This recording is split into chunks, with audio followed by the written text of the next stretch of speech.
One man is being victimized by our own government. One man whom they fear, yet whom millions love. One man who is willing to take the poison arrows of lawfare. One man whose voice has been taken away by a corrupt judge operating in a corrupt system. One man who has been ridiculed and insulted. One man who refused to back down. One man who refused to back down. One man who refused to back down. One man who stands between us and them. One man that wants to see America protected again. One man who wants to see America prosper again. One man who understands that a man is a man and a woman is a woman. One man who understands and protects the blessing of life. One man who wants to restore American exceptionalism. One man who once again wants to make America that shining city on a hill for all to see. A place where all the people of the world glowingly set their eyes upon. America. One man who unashamedly wants to make America great again. That one man is Donald Trump.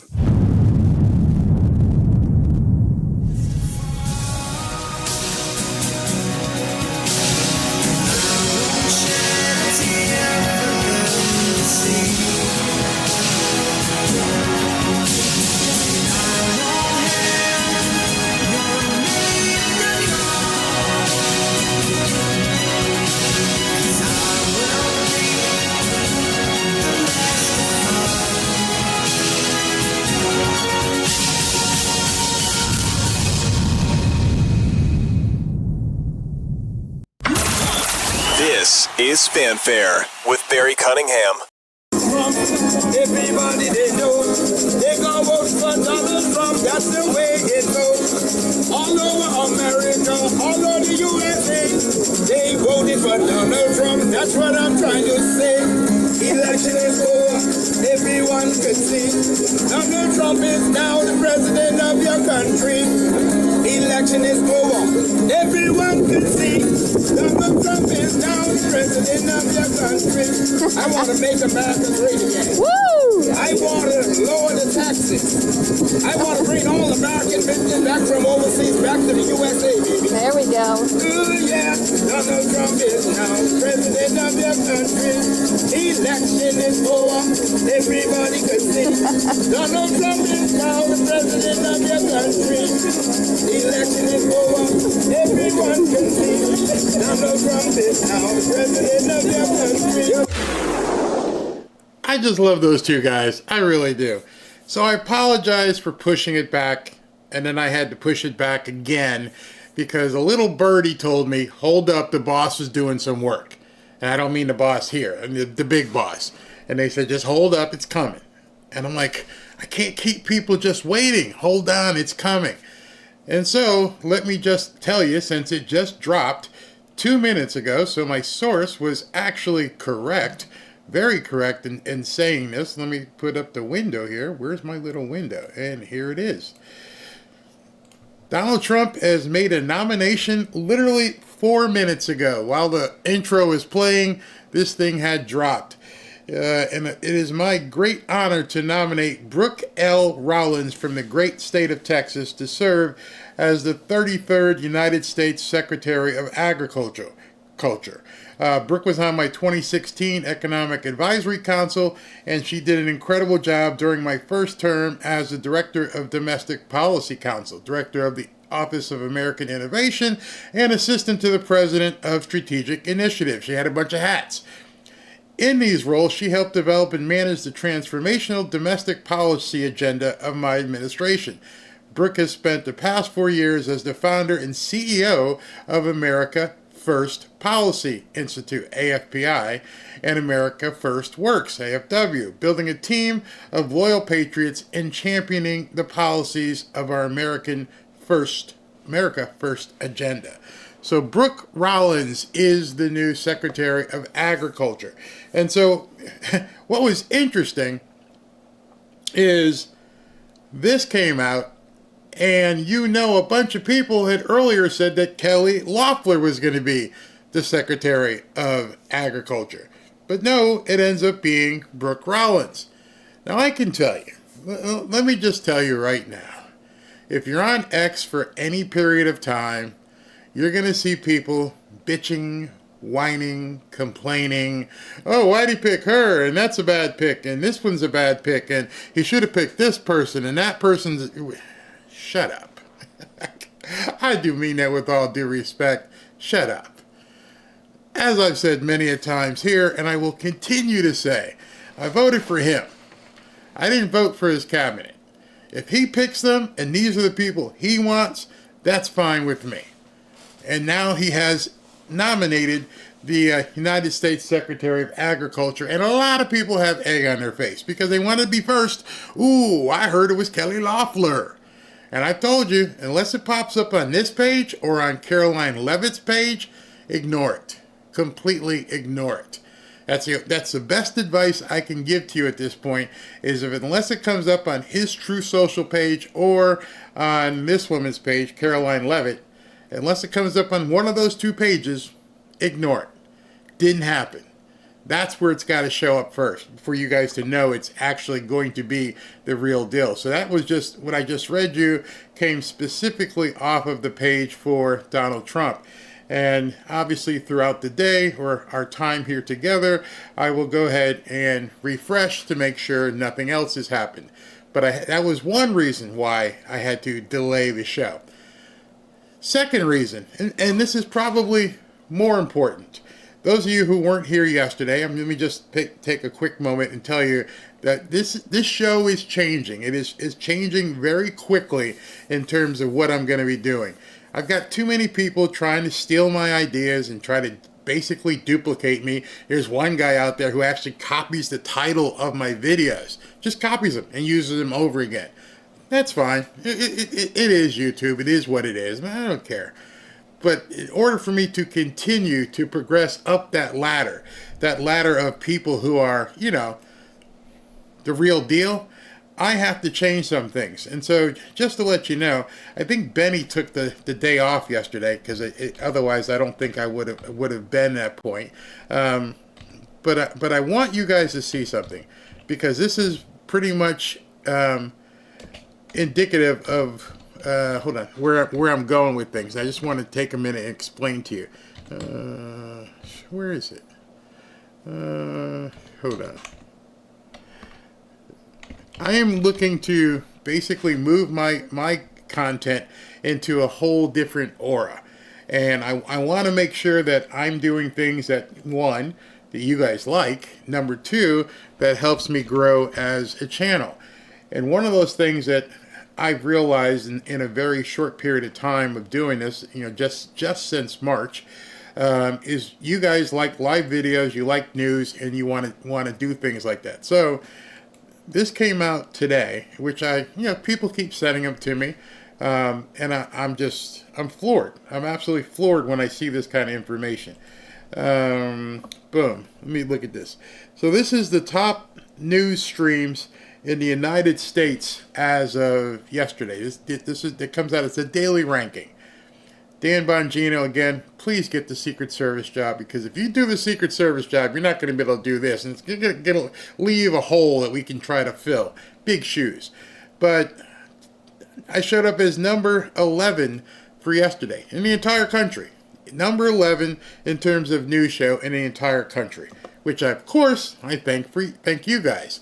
So when you see those other names, Candace Owens, Steve Bannon's show, Jimmy Dore, InfoWars, which is obviously Alex Jones, Timcast, Bongino, Charlie Kirk, when you see those names, as you're looking at that, I can't believe I beat Charlie Kirk yesterday.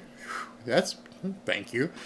when you see those names, you have to understand what people want. And most of those shows, when I look at those shows and understand what they're doing, they are basically doing talk show, and they're doing a format where they have guests. And so I've decided to bring on some top tier guests and do some interviews. And so today, the reason I'm saying all this was today, the reason I was late, I had a 90-minute interview. It was fantastic. I can't put it on YouTube. I'll put a snippet on YouTube and link it to X and Rumble, because I'll start using Rumble for some of these interviews so people can speak freely. And in this interview, it was with a particular border agent who has made quite the name for himself for speaking out about what's been going on at the border. And you guys are not going to believe the information he dropped during my show. And I've looked on different places where he's been, and he hasn't said this before, and just in talking to him, I was able to get some information from him willingly that left me with literally my jaw dropped. I told Robin the information that I'm speaking of, and she goes, "You got to be kidding me. You have to be kidding me. It's amazing." So starting Monday, I am going to be dropping snippets with links to the full interviews. Mondays with a certain guy who's let me just drop them once a day so you guys begin seeing them. And Ashley is absolutely killing it with the people that she's getting confirmations for that want to sit with me. So I am so thrilled to move forward in that vein. Still going to do my reaction and commentary to the news, of course, but where I'm going to make a turn to really separate me from some of the other people and try to compete even further with the big dogs ahead of me is to do a lot more substantive interviews with people in the news. So stay tuned for that. We got the Thanksgiving week happening this week. I'm not sure of my schedule yet. I wish you guys all a happy Thanksgiving if you've taken off before Wednesday or so. But other than that, let's get to tonight's show, or today's show. As I was speaking, Eric Doherty posted this, and he says, President Trump to select America First Policy Institute President Brooke Rollins as Secretary of Agriculture. This comes after a CNN report yesterday that said he'd be picking former Senator Kelly Loeffler. That's what I was saying. CNN jumped it. So what did Trump do? Did Trump put it out there to sniff out someone who's a leaker? I can't tell you. But that he's known for doing that, and maybe this entire thing is what he's trying to figure out in that regard. What's really making a lot of news, especially here on the weekend, because I think it's almost freaking people out more than what some of the stuff Trump has been doing, is this whole DOGE agency. I think that agency, more so than some of the cabinet picks, and I love it because while people are focused in on the cabinet picks, including conservatives bitching about them, the DOGE thing is setting itself up to be just freaking amazing. I mean, seriously, amazing. Elon posted this earlier today, and it was a response to what Vivek posted, and it says, insane government spending is driving America into bankruptcy. And this is what Vivek put up. The U.S. government spends, now I'm going to get in the weeds here with math.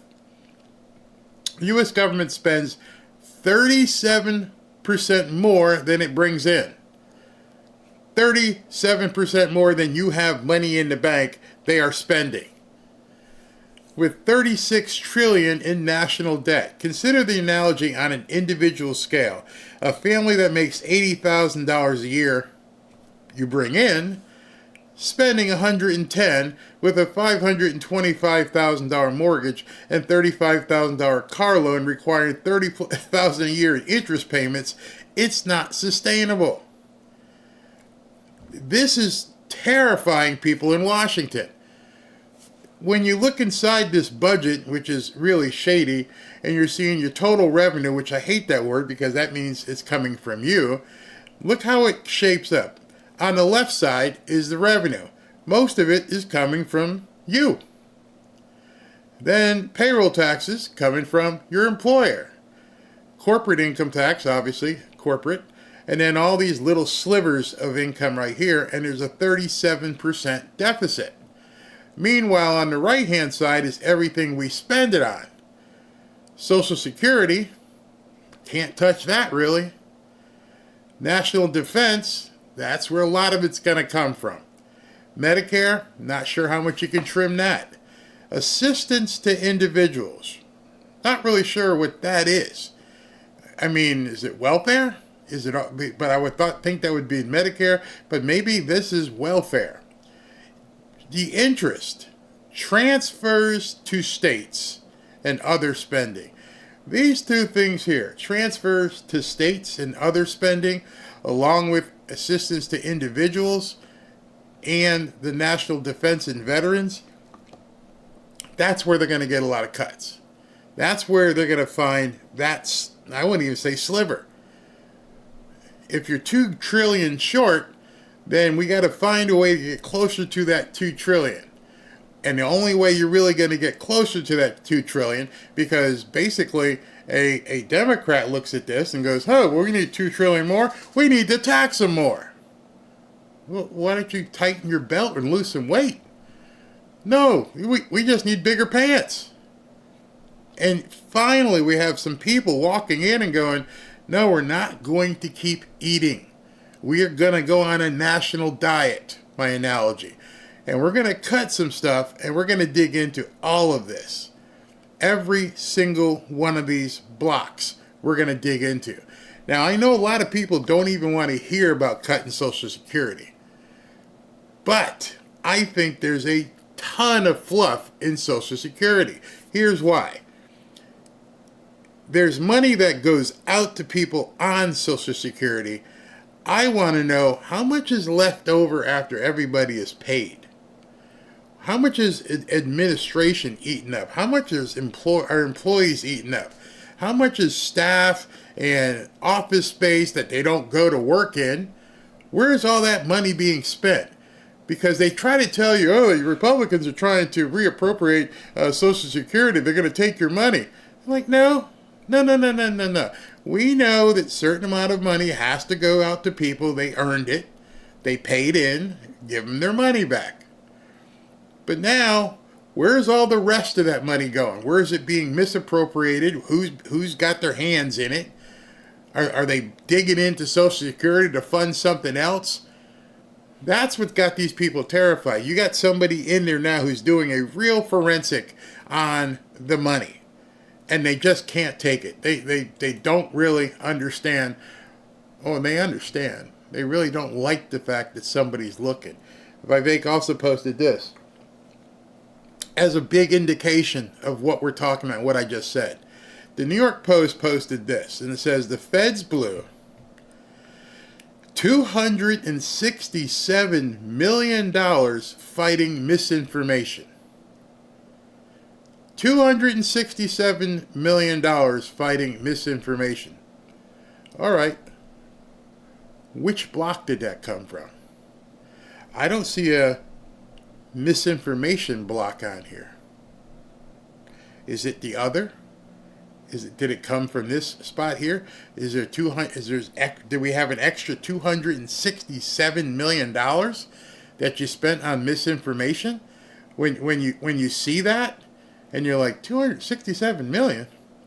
And I don't know if that's over the course of his presidency, so maybe it's 60 million a year. But still, 60 million a year, or 267 million, got spent fighting a ghost.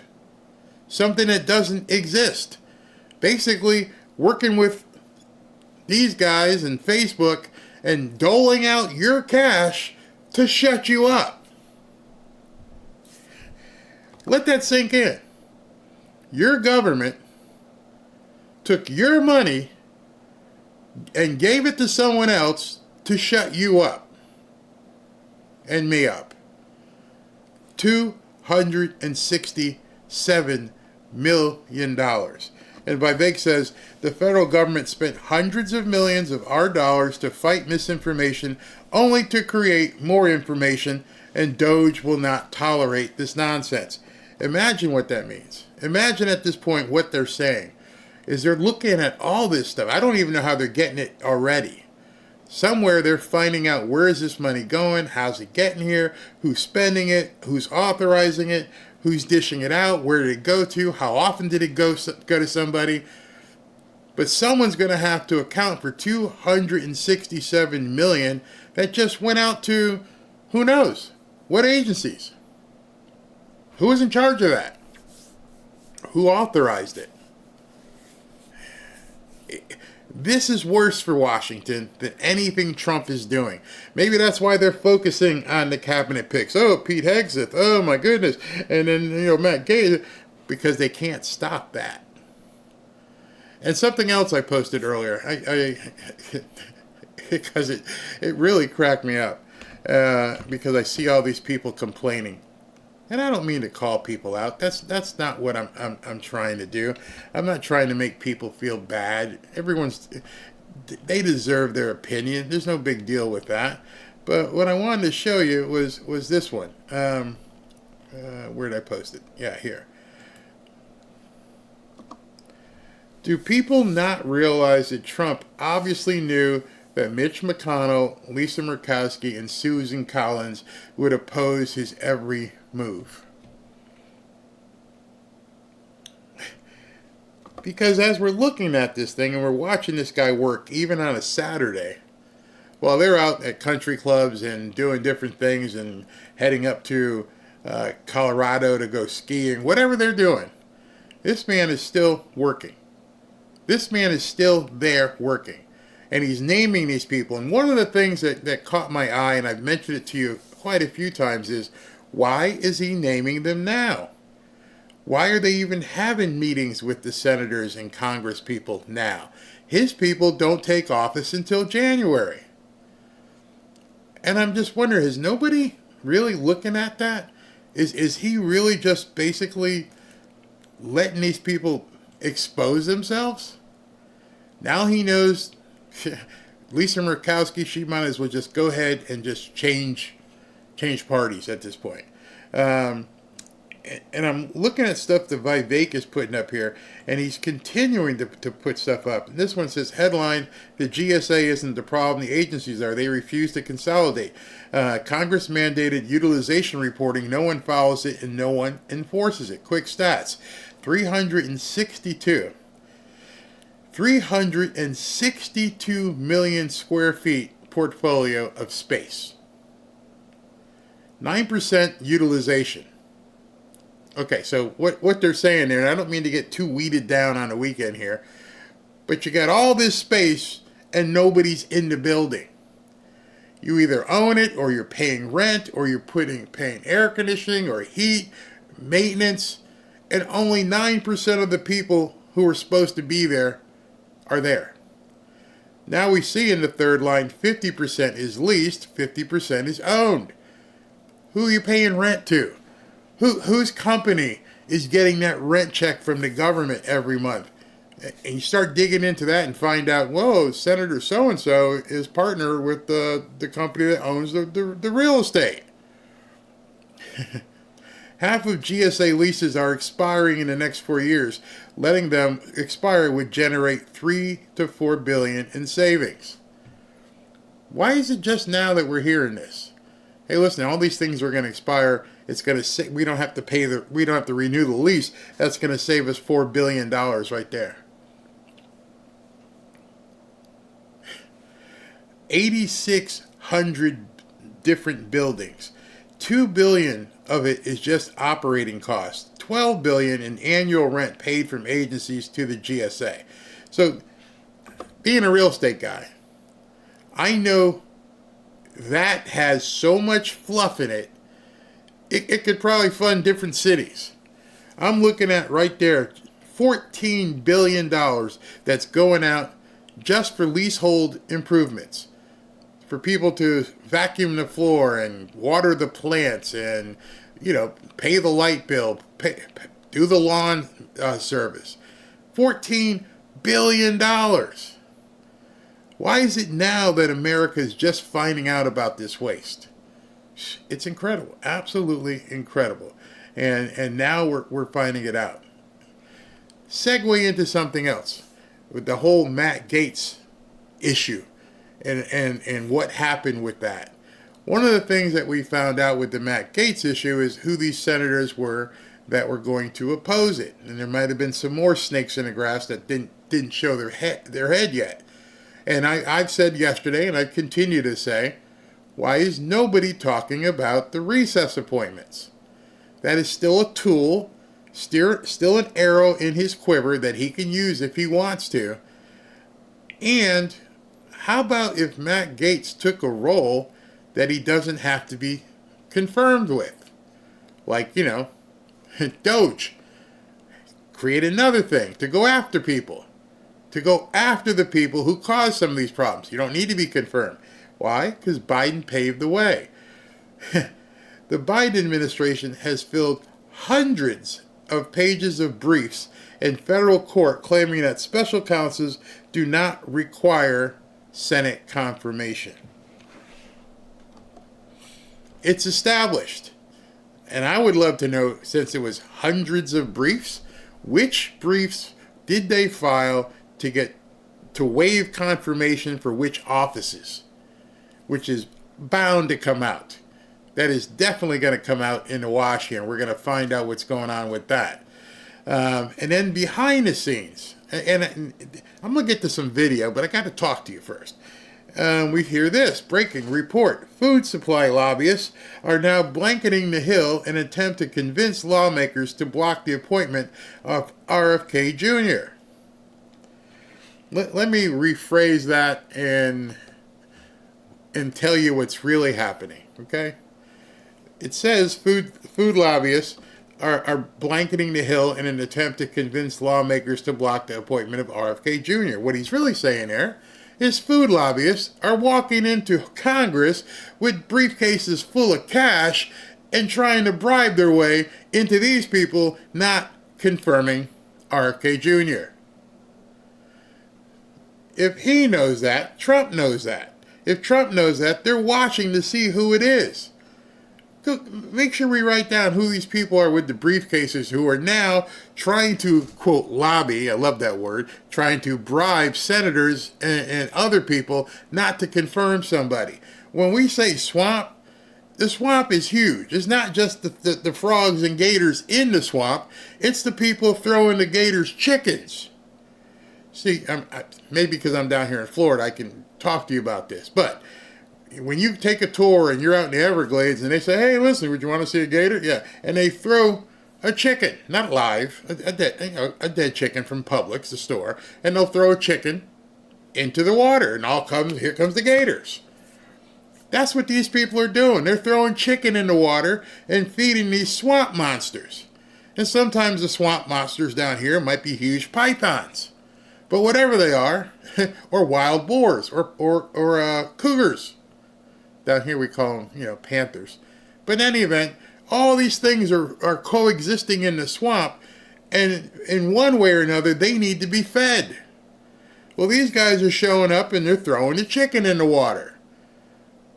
So it's not just the animals in the swamp, it's the people along the banks of the swamp who keep the swamp fed. Not like an alligator needs to be fed, but sometimes it makes it easy for the alligator. Those people need to be rooted out. Then we get this one. And I consider Tom Fitton a very good source. I don't think his stuff is BS. Tom Fitton says, breaking, I love when it's breaking, Washington Post, the newspaper, from Jeff Bezos, the newspaper, is horrified that the Trump Department of Justice might investigate the past election for which the Biden DOJ is trying to jail him. Why would the Washington Post be worried? Yeah, let that sink in. Sort of like today when I was talking to this border agent, one of the questions you'll hear in the interview is, I said, I'm not a law enforcement officer, but I know a lot of law enforcement officers, and I watch a lot of television. I love law shows. And I read something where it said that Senator Mayorkas, and let me see if you guys saw this, a little sidebar here. Let me bring this up. I brought this was from 2 days ago, and not a lot of people talked about it. And I saw this, and it said, breaking. Secretary Mayorkas is reportedly negotiating his exit and wants to leave immune from any potential investigations from the Trump administration. And I brought that up to the border guy this morning, and I said, I have a question. With my background of immunity agreements and all that kind of stuff, number one, have you ever left a job where you need an immunity agreement? No, I might have an NDA, but I mean, do you need an immunity agreement? No, of course not. Okay. And when you're negotiating an immunity agreement, you usually have to offer something to get said immunity. True, this border agent said. So you got a guy who's supposedly just doing his job. And now before he leaves this job, he wants immunity.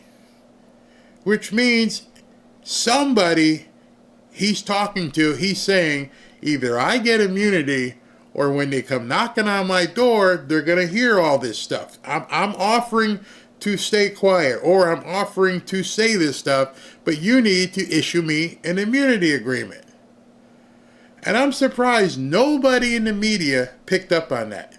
You just don't start throwing out immunity agreements or, state's witnesses or put somebody in the witness protection. You don't do that. You're just working. You don't need an immunity agreement. You're just doing your job. There's no reason for you to need immunity. You only need immunity if you did something wrong. If you know you did something wrong. Think about that for a second. Every single one of you who have ever worked in a job and then left that job, you never went to the boss and go, hey bro, I need an immunity agreement. Boss, like, immunity from what? You're fired or you're quitting. One of the two, or third, you're retiring. What do you need immunity from? Because if you came to me and I was, first of all, I want to know who he's asking for immunity from. That's another question. Who are you seeking immunity from? Who do you ask and say, hey man, you got to cover me, make sure I don't get in no trouble here? Well, you understand what that implies right off the bat? That implies you did criminal activity. Not a single media outlet picked up on that. Nobody. Maybe they did and weren't allowed to talk about it. Maybe I shouldn't be talking about it. Maybe they'll just blip me off in a second. But as you read that, and he says that he wants to leave immune from any potential investigations. I'm going to leave it there, but I want y'all to dwell on that for a second. That the current DHS secretary, who we know has been doing some, we can assume has been doing some shady stuff, has now told us, I've been doing some shady stuff. You now know full well he has been doing criminal activity. There is no longer any doubt that Mayorkas understood what he was doing was criminal in nature. You can't even get in trouble for saying it because there's no way anybody wants to get an immunity agreement for just because they're leaving a job. That man is cold busted. And whoever he told he was looking for an immunity agreement, we need to find out before January 20th. Probably the FBI, probably Christopher Wray. Remember, they were both subpoenaed to come to Congress, and they both went, no, we can't come. We're not coming. You mean you're just going to ignore the subpoena? Yeah, we're not coming. Why are you not coming? Why are both of you not coming? You see, they both are probably looking for a get-out-of-jail-free card. Again, it implies what it is. It implies criminal activity took place at the highest level of our government, and they're asking for a get-out-of-jail card as they walk out the building. That should piss you off. That should piss you off. Let me ask a couple of you guys. Yeah, they sure did. They knew Mayorkas needs to be in prison, and now you know he needs to be in prison. You mean he doesn't just want to be put in time out? Nope. He did the crime. He should do the time. You know, for 4 years we've been told he was. No, there was nothing wrong. There was nothing wrong at all with what he was doing. No deals. Their time is over. Yeah, but between now and January 20th and 21st, somebody could sign a deal for him. I don't know if they could invalidate it. But then again, in order to issue him an immunity agreement, I mean, I'm gonna break it real way down for you. You come home, long day of work, and your kitchen's messed up, and like there's a broken window and broken vase and everything else, and the 3 kids are sitting there, and like, what the hell happened here? I don't know. All right, the first one of you tells me what happened is going to get $10 and a lollipop. The other 2 going to get punished. They did it. No, it was him. It was him. Oh, yeah, it was him. So in order for him to look for immunity, I want to know what the hook is that he's giving to somebody for immunity. Because even if Christopher Wray would write the pink slip or whatever would give it to him, now that information that he gave is going to be in a record somewhere. When Trump and his guys show up on January 20th and they look in the Mayorkas file and it says immunity agreement, he's living now in Idaho under an assumed name, Sam Johnson. Well, why did we give him that? Oh. Who did he hang out to dry here? Yeah, that's a good file. And we talked about some of the stuff when I talked to this border agent. You have got to see this. And I'm like, well, why would he be looking for an immunity agreement? And he's like, well, maybe it's because of this. And maybe it's because of that. But the only thing I want you to take from it is that he's looking to cut an immunity deal and tail on somebody else. This shit's going to get good. This is going to be good. No wonder they're freaking out. No wonder they didn't want Matt Gaetz. No wonder they're pissed off about Pam Bondi.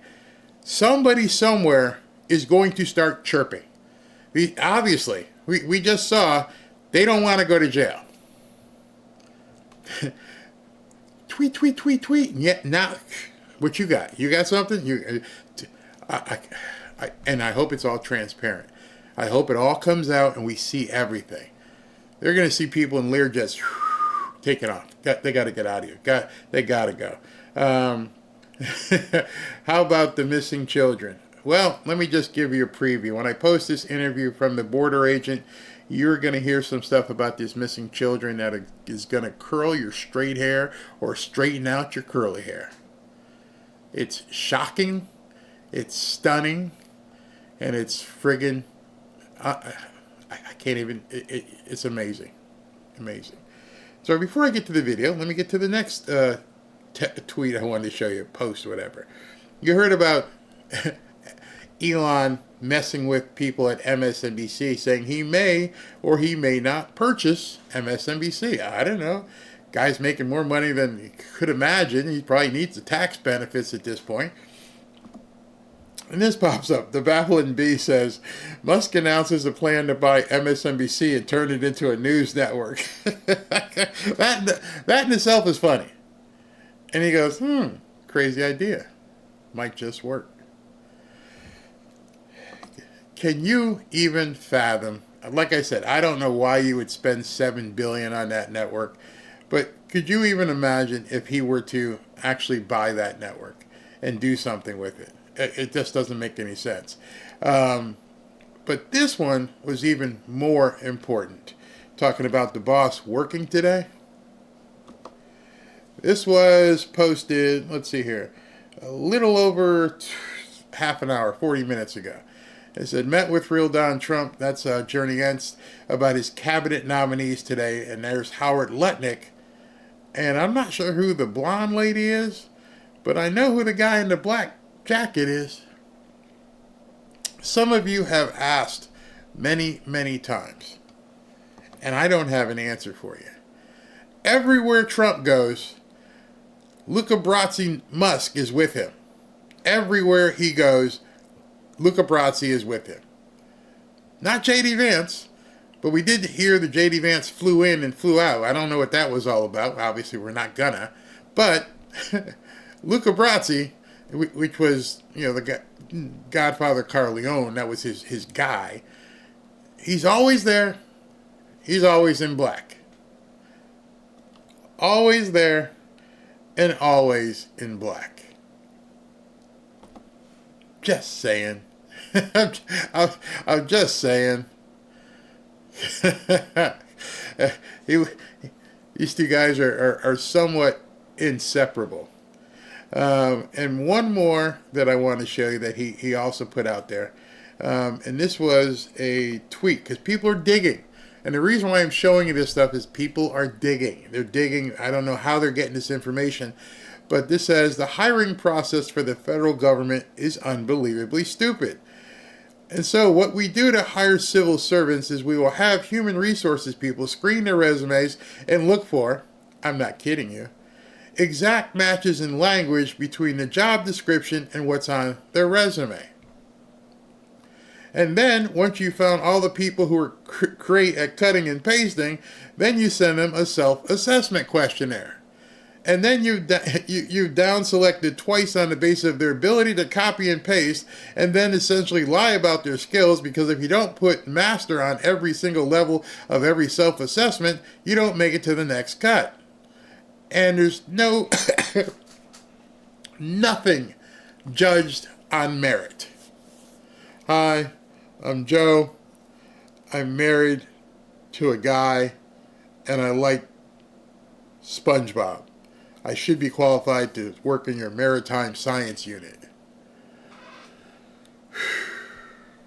Man, there's so much to do. I don't even know how they're going to fix it all.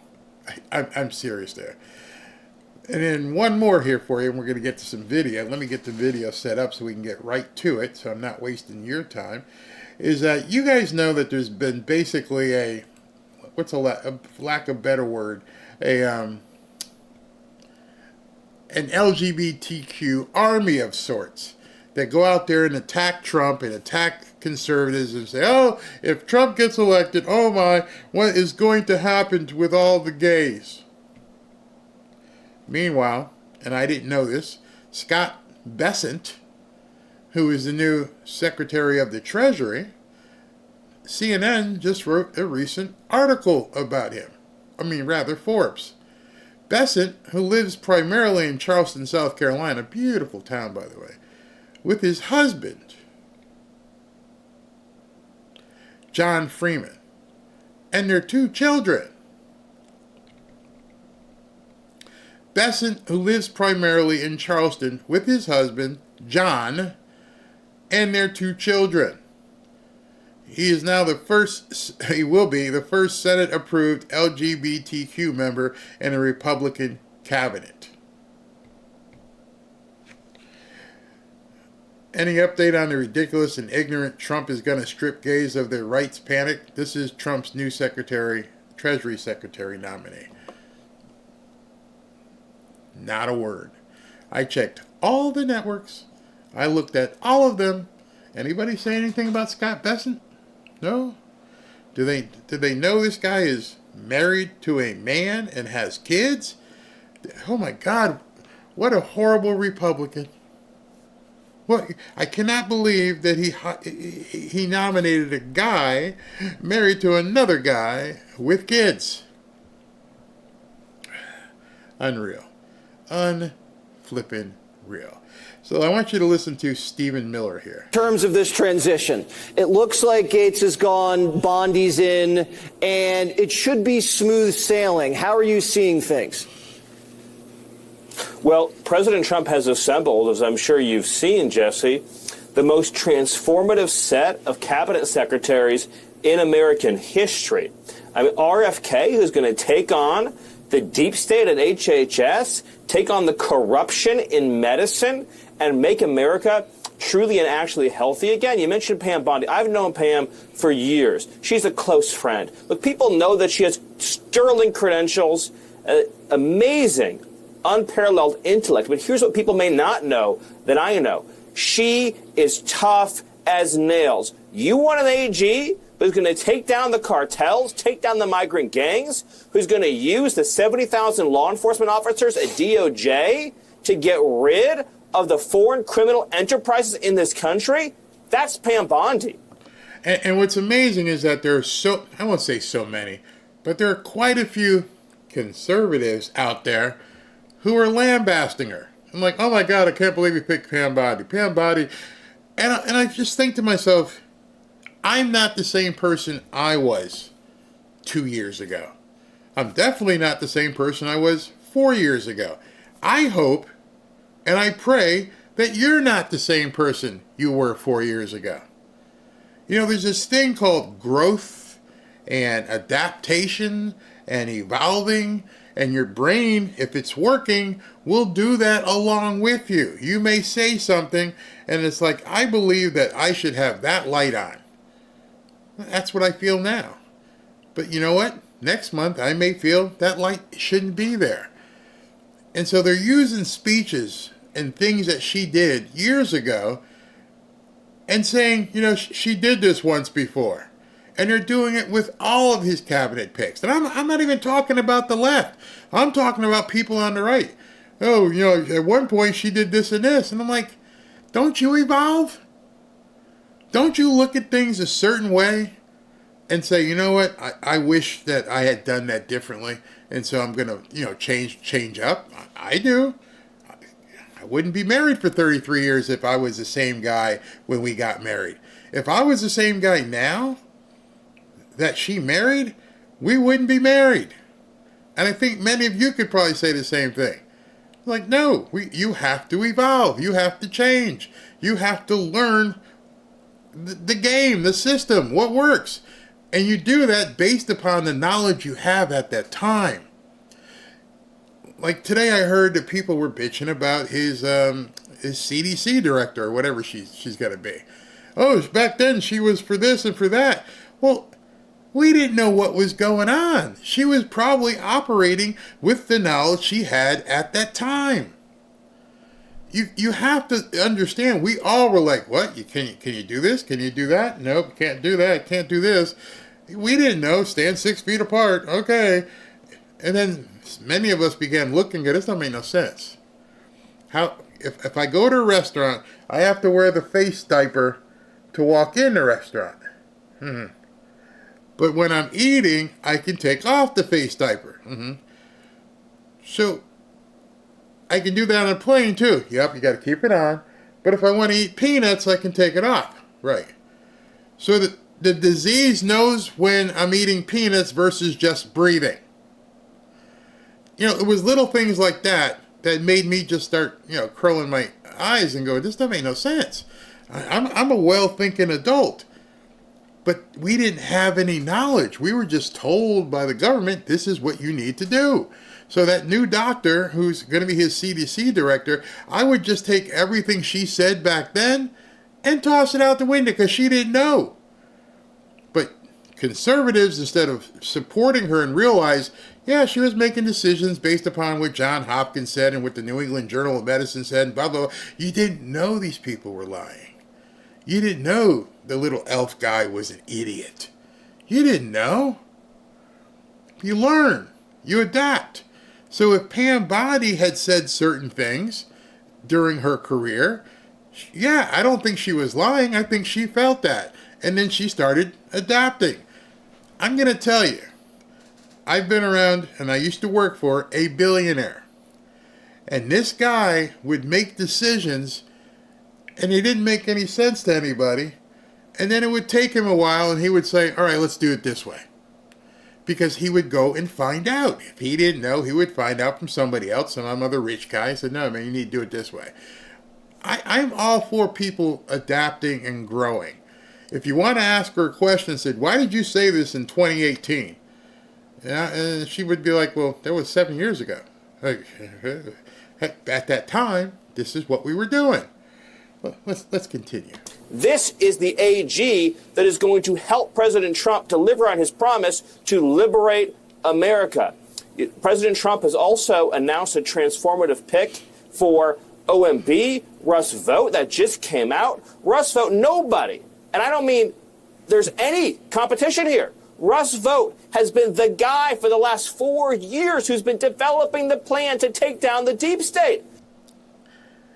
I told you last night when they talked about Russ being named for OMDB, whatever it's called, that they were going to lose it because this guy, Stephen Miller, and Russ wrote Project 2025, and I told you heads were going to explode because they were going to realize and start putting 2 and 2 together and going, oh my God, he's really going to do it. He's really going to do Project 2025. And he knew. He said he didn't know anything about Project 2025, and he just named the guy.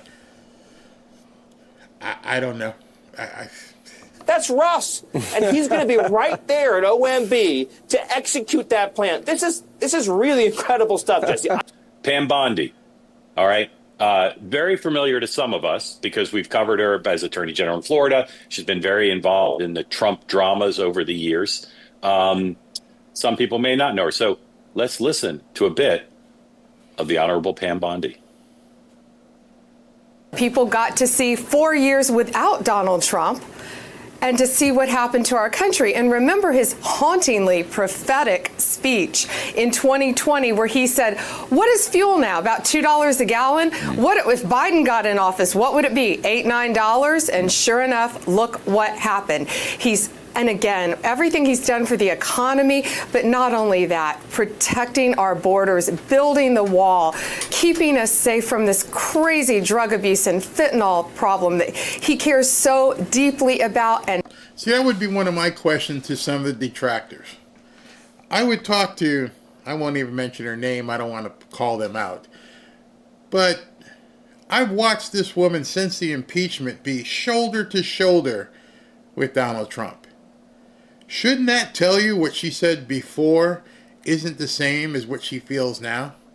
If she felt that way, do you think Trump would have put her in office? Every time I read one of these comments, I'm thinking, so what you're saying is Trump is susceptible to people lying to him, and he's an idiot because he can't discern whether or not people are real and what they're really going to do. How can you call this woman loyal on one second and on the other hand say, well, she did something in 2019 I don't like, so I think she's a horrible pick? Because again, you're saying that the man that you chose doesn't have the ability to discern how people really are. Backing the blue. Donald Trump turned our country around after Obama, with your help, our economy, and he has the proven track record to do it again. I don't know about you all, but I've never seen Hogan Gidley and Larry Kudlow silent for so long.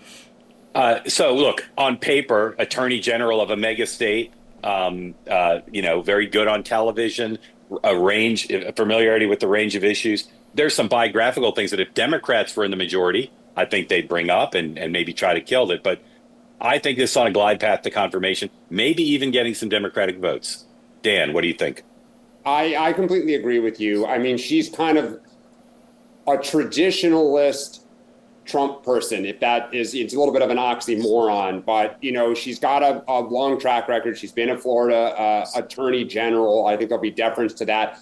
And where people, if you start picking apart her biography, that it's not, strong enough, I think you get into some dangerous elitist territory a little bit. So I agree with you. I think she sails through, and as people have said, I'm not sure why she wasn't picked, to begin with, but here we are.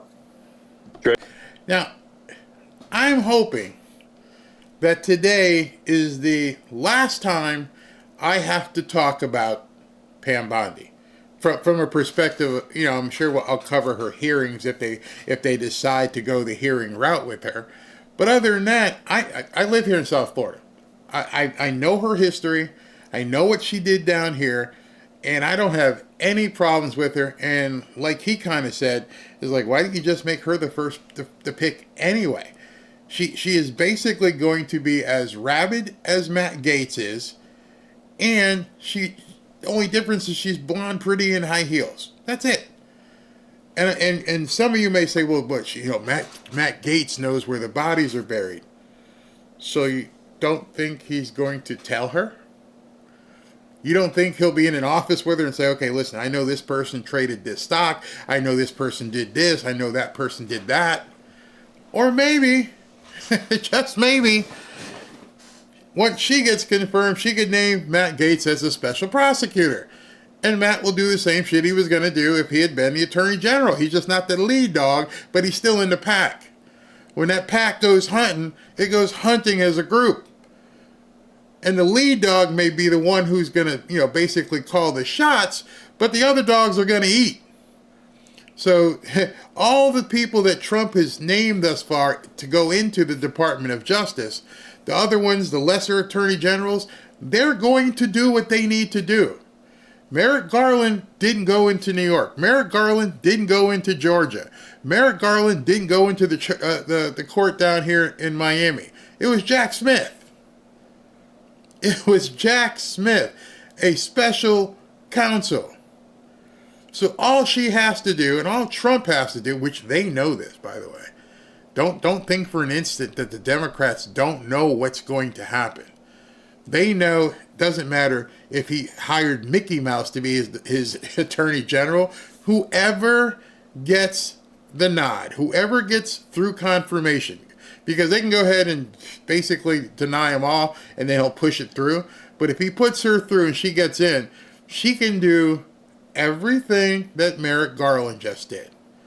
So I'm not at all concerned that Matt Gaetz isn't going to be involved and he's not going to be the attorney general. They don't lose anything.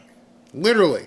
And I want you to really feel that way. They lose nothing by Matt Gaetz possibly being a second chair or someone special counsel or whatever they want to put him.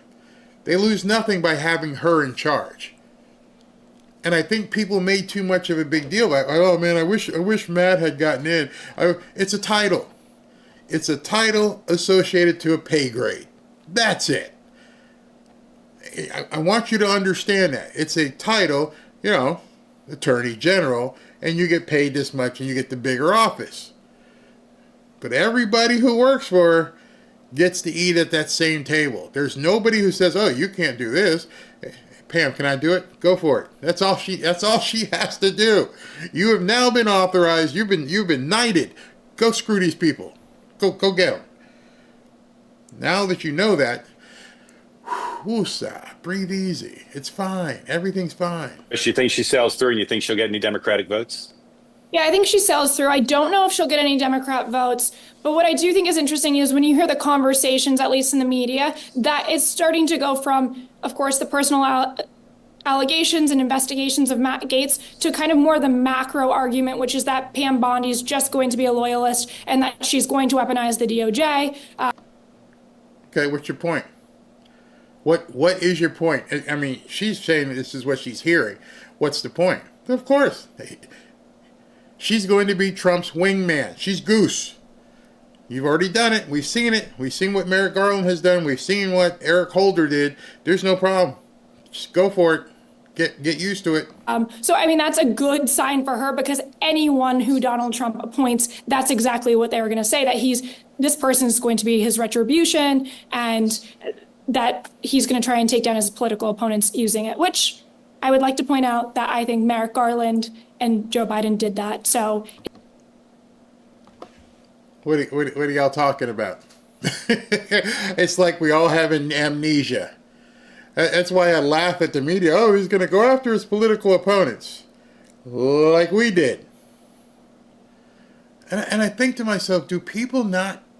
I mean, obviously, I showed you the rankings. The rankings are right here. And I just say to myself, do you not see this?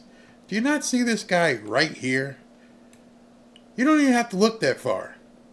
Do you not see this guy? InfoWars. Do you not see that? Did the Department of Justice and legal system not go after those two guys right there? What are you saying? I don't get it. Of course they're going to go after whoever they think broke the law. It's kind of, are they looking in the mirror? But that's another story. And by the way, no, kind of the same Democrats will go to their graves that they didn't do that, and Merrick Garland dragged his feet forever. Like, Well, until 20. problem, right? It's the total irony. This is sending shivers up and down the spines of not just senior officials in the outgoing administration, but the hundreds of thousands of federal employees who never came back to work after the pandemic. That's a good gig. Nearly 2/3 of the more than 2.2 million federal workers are still approved to work from home. This is a total joke. Of course, it's also killing D.C. small businesses. It's so bad that liberal Mayor Muriel Bowser is pleading for Trump to somehow get the workers back into the city. So they're using the edict during the jabademic, and you're telling people, hey, listen, we're still under that order. Nobody's sick. What do you mean? Yeah, but we're still under that order. Work from home, okay? And you don't even show up. 60% of the workforce. Again, do that math. 60% of the federal employees never go to the office. Somebody emailed me and got pissed off. And they got pissed off at me because I was talking about this and I was taking the side of DOGE by saying you need to go to the office. And what I'm saying is, if the policy, not whether you want to, not whether or not you're productive, none of that. What I'm saying is if the policy says you need to come to the office, then that's what the policy is. That's a job requirement. I'm not saying that everybody who's working from home is being completely unproductive. I couldn't say that. I work from home. I have my office where I do these videos. I don't go anywhere. And maybe you are extremely productive as you work from home. But your boss has the option to tell you, you work for me, you bring your butt back into the office. I will decide if you've earned the right to work from home. You see, I was consulting with a company and they were talking to me about, work from home versus being in the office. And that's exactly what we said. Make it merit-based. If someone is doing a fantastic job, doesn't require a lot of oversight, doesn't require you being there and hovering over them, and they still produce, then let them do whatever they want. So if you're one of those employees who's mad because we're talking about making you go back to the office, that's where you need to go sell yourself. You need to go plead to the boss and say, listen, I can be as productive here as I am in my pajamas at home. And then prove it. You should be able to show, hey, listen, I did all this while I was home. But I bet you there's a huge percentage that can't prove that because they haven't been asked to prove that.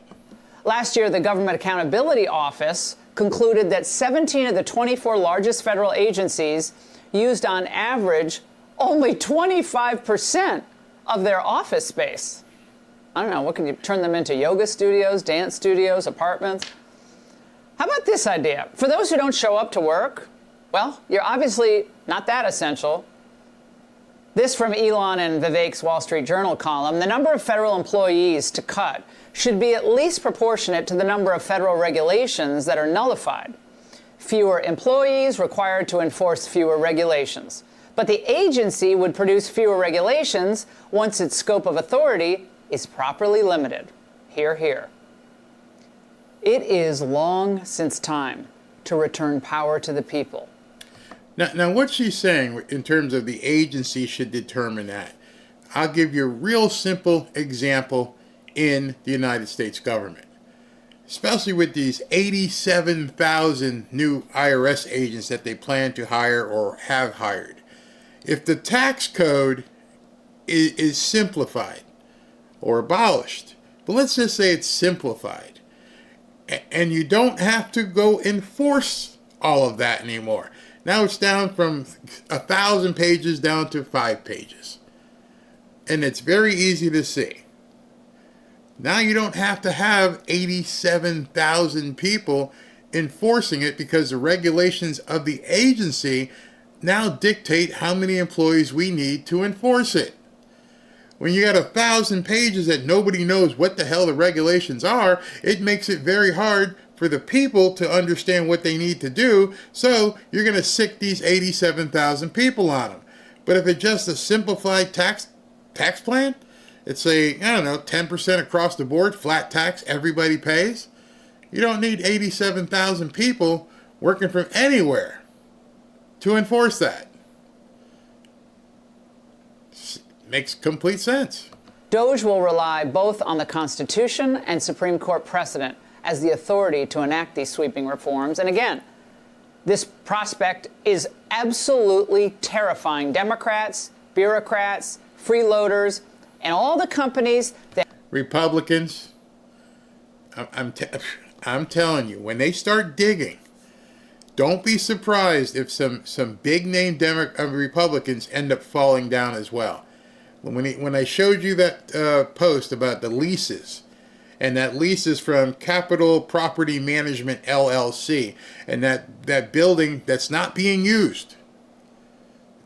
So imagine you owning a building, and you know there's going to be nobody here, so I don't need to do much, but I can still keep charging you? See, that's another thing. Say the lease on this building was $500,000 a year. I don't care whether your employees are in here or not. You're still paying me $500,000 a year. You don't get a break because you chose to send your employees home.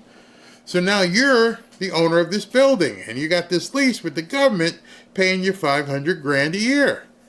Well, I know I'm not going to have as much wear and tear. I don't have to do all this, do that. And when Capital Properties Management, LLC, is actually owned by some certain senator or congressperson who knew that they were going to send people home. Did you know that leases are negotiable items? Oh, yeah. So, let's say a company went in there and the company was clean. It didn't have any tie to Joe Senator. You just negotiated a lease with the government. Hey, it's going to be $500,000 a month. Okay, here we go, $500,000. All right.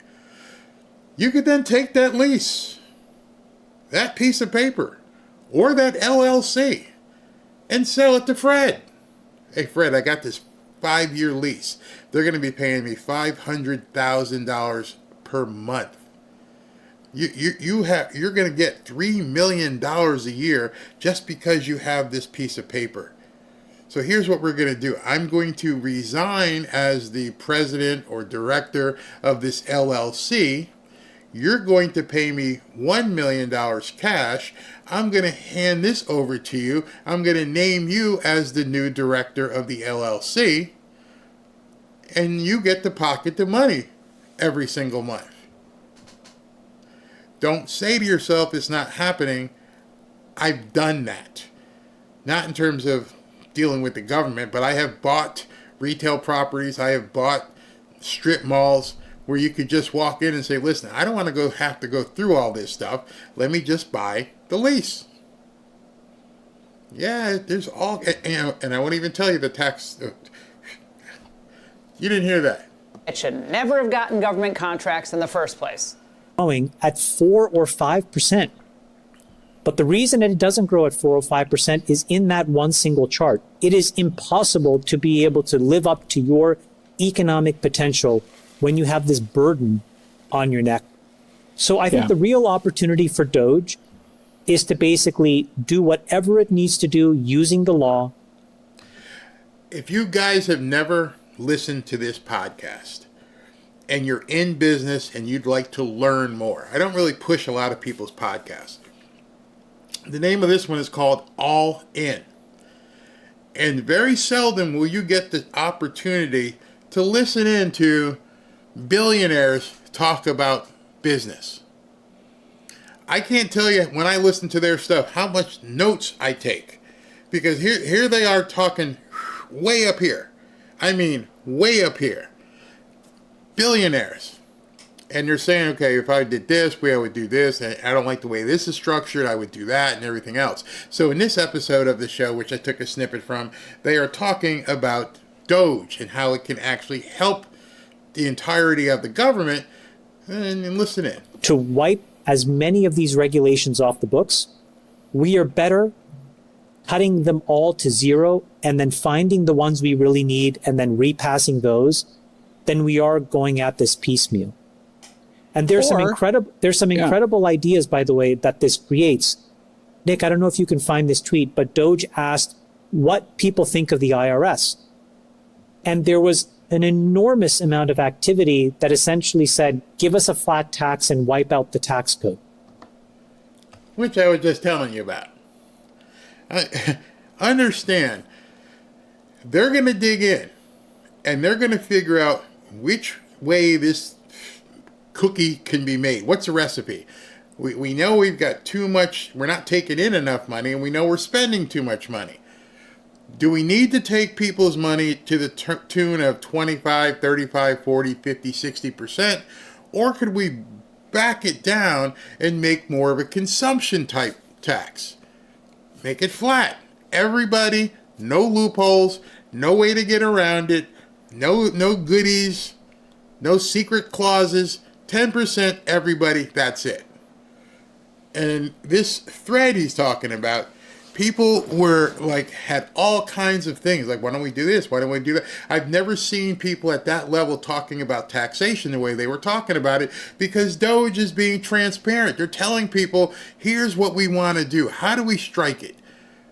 How do we make this work for you?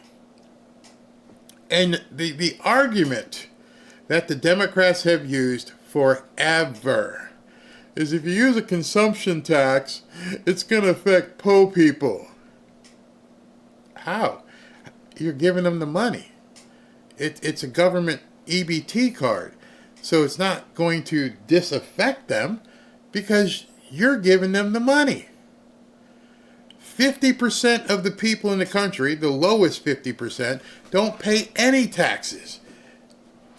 So what you're saying is you just want people who are productive and successful paying for people who aren't productive and successful. I'm excluding people who are retired and people who have disabilities of that nature, not counting that. I always want to say that, put that asterisk there. Anything we're talking about money and taxes and income, I have full, complete empathy and want to make sure those people are protected. All right, that being said, Shirley, who's eating bonbons, sitting there watching old Jerry Springer runs, who doesn't pay any taxes, well, if she pays 10% more on those bonbons and those Cheetos, we're paying for it anyway. She's got the EBT card. She's swiping it. And so people were actually saying, you know, why are we doing it this way? And then other people said, you know what would be a real good way? Here's something somebody said. Why don't we make the first $50,000 completely exempt? If you make below $50,000, you pay no taxes. None. If you make over $50,000, then you pay a flat 10%. That's it. So now the poor people or poorer people don't ever have to worry. And people were very flexible in the amount of tax that they were willing to pay. But could you imagine the simplification in the tax code and the implications of that? I was in Singapore, by the way, 10 days ago when I started my trip. Nick, beep out the name of the person I'm about to say, but I had a long meeting with who, you know, is there. And I was asking him the complexity of dealing with taxes. He's like, what do you mean? We pay a very simple tax system. There's no capital gains in Singapore. And so as a result, our filing requirements are de minimisly small. But as a result, people like him, meaning great entrepreneurs, can spend all their time thinking about what to build, not how to tax optimization. Exactly. Or how to account for it. So could you imagine if these guys basically use DOGE as a mechanism to shrink the tax code, create a flat tax potentially? I know that has to be passed by Congress. I understand that. But the idea of just cutting this all the way down and then finding through that process what you actually need, I think can find America 100, 200 basis points of GDP growth. It could be an economic. Okay. So let me just explain. When he's talking about GDP growth, that's gross domestic product, business churning out more revenue, selling more goods, doing better. And so he's talking about the incremental percentage that stuff would increase, that you would actually be more profitable, you would generate more revenue by just reducing the tax burden. The Democrats have done something ingenious, is that they have convinced a legion of people that rich people don't need tax breaks and it would affect the poor. They don't understand the math whatsoever. I mean, I see this. This is something that Donald Trump Jr. posted, and they were talking about, 7,000 pages and millions of words, just make it a simple flat tax. And the very first comment, I read it, the poor pay more in taxes while the rich pay less. You're always going to say that because you think you're paying more than Elon Musk. You think you're paying more than me. When essentially, if you're poor, you ain't paying shit. It doesn't make any sense whatsoever. But somehow the Democrats have been so successful in gaslighting and brainwashing a legion of young people who have nothing into thinking they're going to have to pay more that they don't have. With what RFK Jr. is doing and what the entirety of Trump's plan is as it begins to take focus here, maybe you should pay more for the Cheetos. Maybe you should pay more for the cupcakes. Well, Barry, why should that be? Because that stuff is going to turn into people taking care of you when you're 65 and 70 because you're diabetic and you have all different kinds of problems. And how do I know that would work? Because they did it to cigarettes. They did it to alcohol. There's this excise tax on different things. Hey, listen, these cigarettes, you can buy them, but we're going to tax the hell out of you because it's bad for you. All right, so why aren't the Fruit Loops taxed higher? Why isn't the gumballs and the candy because if you do that, it could act as a deterrent to make people change their behavioral habits. My God, people are so stuck in their ways. I'm one of those guys. There was a time when I was looking at property, and me and my partner would drive around and dialing for dollars as we're driving for dollars, and we'd look at houses and different things. I think I've said this, I would stop every single morning at 7-Eleven. I would get a Snapple unsweet tea. I didn't like the sweetness of the tea. And I would get 2 giant-ass, fully loaded blueberry muffins and a banana. That was my breakfast every single day. Went to the doctor, and he said, "What? I want you to write down for a week what you eat." All right. And I would write it down, and I would write down. He goes, "What do you do for lunch?" "Well, every single day we go to this Chinese buffet, and I have oh, okay. I came in, and he goes, "Nope, nope, nope, nope, nope." I'm like, what you talking about, Willis? These are staples. These are things, as the poor people say, we must have. Well, you can have all that. I'm not telling you can't have that, Barry. Of course you can. Just let your wife know where the insurance policy is. What? You ain't gonna make it. You won't be here. So make sure the insurance is paid up and enjoy your muffins and Chinese buffets all you want. Because, you won't see your grandkids grow up. You won't see... Stunning. Shocking. Hey, okay, you got me. I'm a back off the muffins. Don't eat. I haven't touched a blueberry muffin in probably 6 or 7 years. I haven't touched Snapple iced tea in a bottle with preservatives. Haven't touched it. You would think from my size, if you saw what Robin makes and what we eat, you'd think I was a rabbit. I love sushi. Here's my dog. Hold on. Let me put this on. I mean, just to build on that, cutting all the regulations to zero, you might throw out some babies in the bathwater. So why not put a clock on them and just say, whenever this was enacted, plus 5 years, and then it rolls off, or plus 2 years, whatever number of months, and then you could have them, Chamath, rolling off every month I to think be that's a good idea, but it has to be quarterly. I think that's a good idea, but J. Cal, I think you first have to cancel all these regulations and then say whatever we need, we will reenact. To your point, on a 5-year shot clock that then has to be renewed in a new congressional period. And I think that that's extremely healthy. Planning to do. I mean, one of the things that let me get to that nut job. So I hope that wasn't too in the weeds, that you guys understood what they were saying and the importance of looking at the tax code and saying, this is something we don't need anymore. If we're smart with where we allocate the spend and we understand what we're bringing in, just like you do in your household. If we get back to that kind of austerity, it's like, hey, listen, I cannot spend this. I cannot do this. I can't buy a Cybertruck.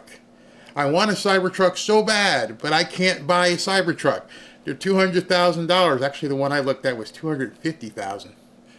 And I'm like, yeah, I can buy 2 investment houses with that cash. So if you can't afford it, you don't buy it. It's a novel concept here in America. What do you mean our government can't afford it? No, sorry, can't afford it. Can't buy it. Do without it. We got other shit to spend money on. It's very simple. Let me laughs Texas, not my cheesecake. My big old silver lab growled and started shaking at Midas barking. She such a wuss.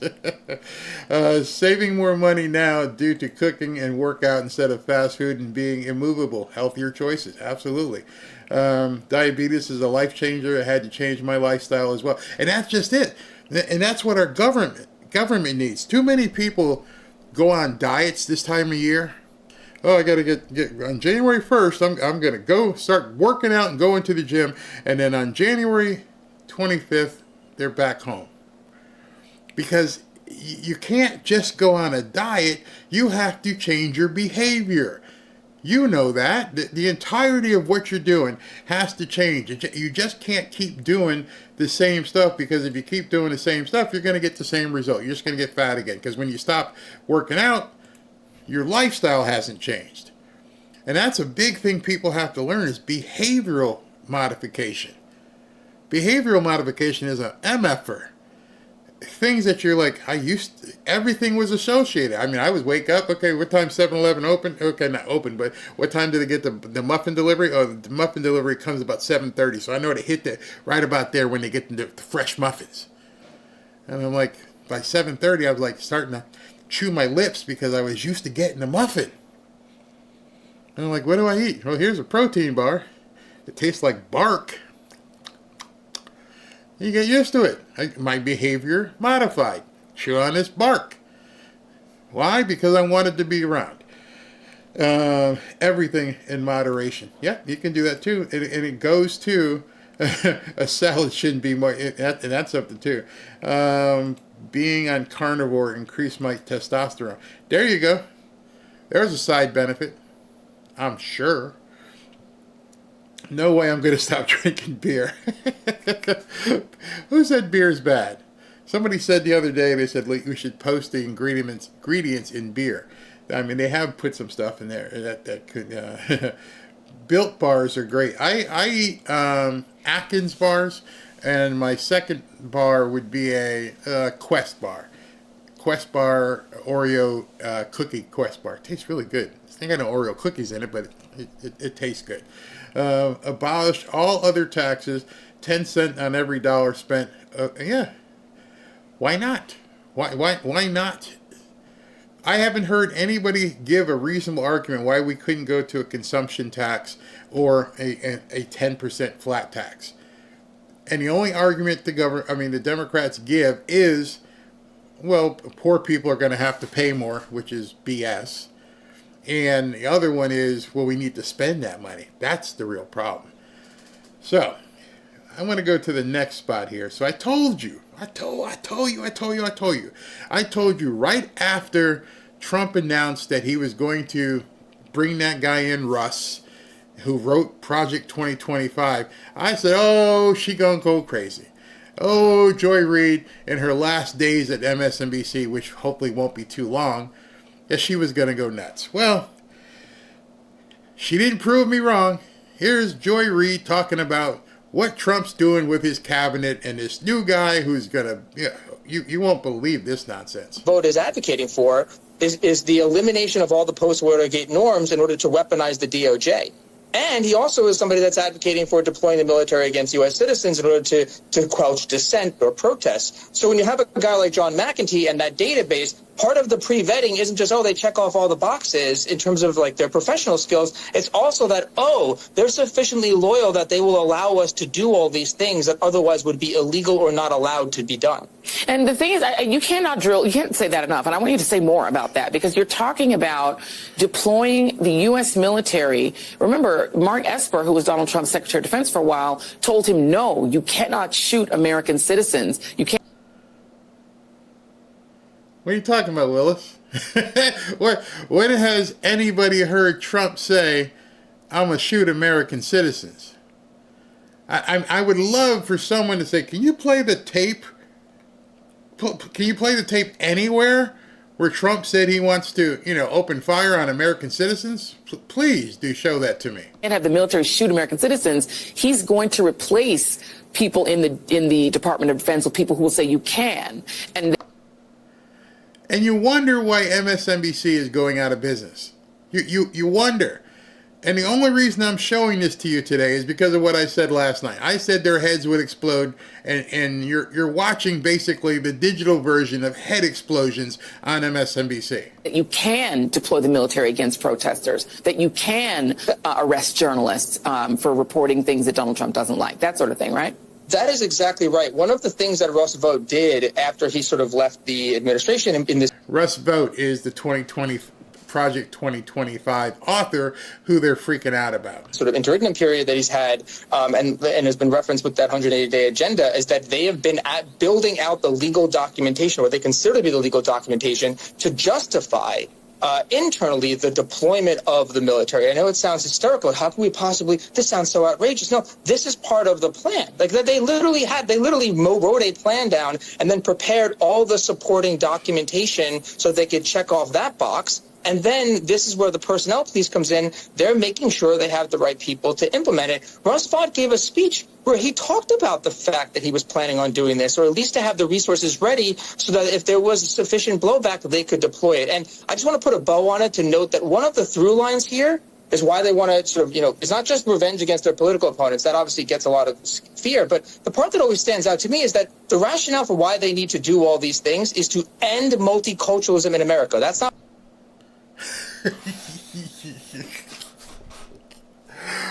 Oh my God, what am I going to tell my wife? Trump wants to end multiculturalism. My white, blonde-haired, blue-eyed wife out there is going to be devastated that we no longer can be married after 33 years. He wants to end multiculturalism. My term, that's what Russ Vought said. That the reason why you go after immigrants first, that you start to implement all of these big radical changes, is that this is the beginning of the end of multiculturalism in America. And what is the opposite of multiculturalism? He didn't answer. Basically, what she was trying to say was the opposite of multiculturalism is white supremacy, white Anglo Protestant. These people are nuts. I mean, gonzo. Absolutely full live, double live gonzo. Those of you who know, that's a reference to Uncle Ted Nugent, his great album. All right, so you guys have been here this long. Let's go ahead and get right to the top 10. The top 10. Here's the big finish. 10 stories that you just gotta hear. Number 10. People will not see it. I mean, there's a lot of picks that, again, we talked about in the beginning. Scott Turner, he is a motivational speaker, and he's going to lead the Department of Housing and Urban Development. Ooh. So understand, Scott Turner was named last night during that flurry, the flurry of people who he has named to his cabinet. Scott Turner, former NFL player, happens to be black. So you would think the people on MSNBC would be like, oh, thank God he finally hired and named a black person to his cabinet. But if you thought that, you're wrong. Black man leading HUD. I mean, first of all, why does everybody, every single president, has there ever been a white person who has been the Secretary of Housing and Urban Development? Not since the 1960s, I'm sure. It's a rhetorical question, but yes, there has been. But but I'm just kind of like, okay, all right. So a lot of... Not recently. Well, I'm glad we have one here today on the list. Because look at this list. These are the Trump cabinet picks thus far. Okay. We also have Scott Bessent. He's going to serve as the Treasury Secretary. What? Y'all got something to say about him? No. I was asking. It's not just Republicans that do it. Yes. Okay. No, it's not. I don't know what it is. Biden did it. I don't know what it is about HUD. Bush did it. What is it about HUD? What is it about HUD? I can answer that. What is it about HUD that they're complaining that a black man was named to be the HUD secretary? Instead of just saying, hey, this is awesome. This is absolutely awesome that we have a black man in the cabinet. But no, why's it got to be HUD? In case you guys aren't into real estate, the HUD manages many of the Section 8 properties or tenancies across the country, i.e., mostly poor, mostly black, mostly in the hood. HUD is the one who administrates all that. HUD also does a lot with low-cost mortgages for poor people. So they're putting somebody in, which she even said the Democrats do the same thing, because of one reason. They don't, and I say they, Republican presidents and Democrat presidents don't want to have the appearance of that they're being racist with real estate. You guys remember back in the day with mortgage redlining and all this kind of stuff and how people got slayed? And I say slayed in terms of their character was slayed because the redlining is where the mortgages were. We're not going to lend in this certain area, which of course you don't want to lend in this area because it's basically the hood. And so when all that happened, and they decided in 2007 or 2008 to give everybody mortgages, and your qualification for getting a mortgage was if you could fog a mirror. Okay, give them a mortgage. But they don't have the money or credit. That's all right, just give them a mortgage. That was really happening. They were having what was called no income, no doc. NIND.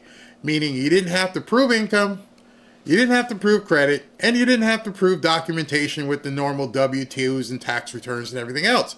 You came in and you basically got a mortgage. Well, of course, what happened? The entire real estate market collapsed because people who shouldn't be in homes were getting homes. I made a crap load of money during that period of time because the people who shouldn't have been in homes, who got homes, didn't care. They weren't invested. When the poop hit the fan, I would walk into homes and say, listen, what do you want to do? No BS. Robin could tell you right now. I would walk in and people would sign the deed and hand me the keys. We're done. You don't want anything? Nope. Just give me 2 weeks to move. So now I owned the house. But I owned the house, but I didn't have the mortgage on the house. I want you to think about that for a second. People were handing me the keys, signing me the deed, giving me ownership of the property. Well, Barry, there's still a mortgage on it. Yeah, I didn't owe that mortgage. So what would happen? Well, then once I got the paper filed, I would then call the bank. Hey, listen, I understand that Sally and Fred are like 12 months behind on their mortgage. I've got the foreclosure documents here. Yeah, they're gone. They moved out. I am now the owner of the property. And there were banks. They would say, what the hell are you talking about? How can you, they're two separate things, two separate transactions, a mortgage and a property ownership. I would have to explain this to bankers. It got to the point where I went across the country and gave speeches to people telling them how that worked. That there were two. I was one of the ones who actually went to banks and held seminars. Okay, I have a deed, you have a mortgage. I'm not on this mortgage. So in order for you to get rid of this mortgage, you're either going to have to foreclose on me, but unlike your former borrower, I have the money to fight you and hire my attorney. So here's what we're going to do, Mr. Banker. Fred here owes $200,000 on his mortgage. I'm not Fred. You're going to spend probably $60,000 to $65,000 fighting me in court. Go ahead and verify that. I'll wait. Yes, you're correct. It's going to cost us about $60,000 to go through the entire foreclosure process. All right, let's cut to the chase here. What I'm going to do is I'm going to give you $120,000 cash in 24 hours. All you got to do is rip up that mortgage and say paid in full. We'll be back to you. No, you need to be back to me by 6 o'clock today because I got a whole bunch of other people to go see. All right, Mr. Cunningham, yeah, we'll take your offer. Send the paper over, talk to my attorney, which is JJ. When you guys see us doing these prayer meetings, this was JJ, and he would say, okay, let's wire the money, let's do the transaction. This house that was worth $200, you now own for $125. Put the sign in the ground and sell that house for $150 or $160 in about 24 to 48 hours. And you could do that all day and all night. That's why they put people like Scott Turner in front of HUD. Because they don't want it to seem like these predatory loans and these predatory practices. They used to call me vulture, bottom feeder. And I would say, okay, if you feel bad about me making money, that's on you, not on me. And so I looked at it and went, man, let's just send out letters to everybody. Hey, and I would tell the homeowners, hey, tell Uncle Paul, if he needs to get out of his house, call me. Call me. He'll have cash in his hand in 24 hours. Oh, but it's against the law to give the homeowner cash. If they're defaulted on their mortgage, they can't profit. Yeah, they can. I'm not going to go into that right now. There's ways of making that work. But in any event, the reason why HUD has predominantly been with black directors is because of what's gone on in the hood. That job either. No. You don't have black folks lining up to be at HUD. I want to be in charge of commerce. Yeah, put me in charge of commerce. You could treasury. As good treasury secretary. But let me okay. just say, housing, given the fact we're joking about it, but I just want to know. Look, housing, let's talk about the campaign, the bread and butter issues, the economy, right? Housing is one of when you ask people the follow-up question about when they say the economy, what do they mean? They talk about prices are too high. The housing, the rent, the affordability of housing. So actually, who is head? The Secretary of HUD matters. When Marsha Fudge, the immediate past Secretary of HUD in the Biden administration, was in charge of it, she took on appraisals, discriminatory appraisals. She built public-private partnerships and building new housing. This position matters, Eugene. It's definitely going to matter over the next 4 years. One of the things that we heard every single day when we talked to voters, when we talked to the campaign, was that housing came up every single time because it is a thing in pricing and in your wallet that you see every single month, right? It happens every single first, second, third, fourth. If you're later than 15th of the month, when people have to pay that bill, and it was rising. There weren't enough houses for people who wanted to leave their first home. That's called supply and demand, moron. See, a lot of people talk about the market pricing of houses and rent. Do you realize a lot of the times that demand, that market rate, is actually set by the government? Like, you can pull up any zip code in the country and then get a HUD. It'll tell you market rent for the area. A 2-bedroom, you get this much. A 4-bedroom, you get this much. So HUD sets those prices. Then, of course, you can charge more if you want, but, it comes from HUD. Therefore, people couldn't get their first home. And then apartment prices were all over the place. And that was felt across the political spectrum and, more importantly, across age groups. And so whatever, he is going to do at HUD is going to be something a lot of people are watching. And that's why when I talk to folks who, were confused about this pick a little bit, it was that this gig is going to be one that is going to shape how Americans view this administration in a lot of ways, right? If the prices stay where they are, they're not going to be, he's not going to get any credit for it. Speaking of shaping not just America's views, but shaping the course of this new government, the New York Times reporting on Vought and Project 2025 notes Vaught's role in Project 2025 was to oversee executive orders and other unilateral actions that Trump could take during his first 6 months in office with the goal of tearing down and rebuilding executive branch institutions in a way that would enhance presidential power. At the end of the day, that's why all of these people are here. Project 2025, which everybody on the GOP and MAGA ran away from over the course of the summer, are now seemingly, using as a foundation for the government. If you want to know the actual trick for lowering prices in a market and how you increase demand, a supply, one of the biggest things that affected the market down here in South Florida was living in New York and Washington and Chicago. People who lived up there with your sanctuary city laws and with your insane taxes and with everything, all the crime that was happening in New York, they came down here. And they came with their cash and said, I need to buy a house. There were people who were faxing in offers who had never even visited a house and said, just pay for it. We just got to get out of New York. There were people I know personally who came to South Florida with suitcases and moved into homes. New York has been a boon for the South Florida real estate market. People like, your houses down there are too expensive. Why? Because I won't say half, but so many people from certain sanctuary cities moved out of those sanctuary cities and said, I'm out. I'm done. I'm moving down here. It's amazing to me how Democrats hate Florida, but so many of them move down here, especially this time of year. Oh my God, you can't go into a restaurant. You can't go anywhere without running into a New Yorker. And I love my New York people, but you don't bring that ideology down here. You fled from it. You ran from it because of what it was doing to your lifestyle. And that's what drove up the prices down here. People would say, I will buy this house sight unseen. I'll wire the cash in 48 hours. Done. Who would say no to that?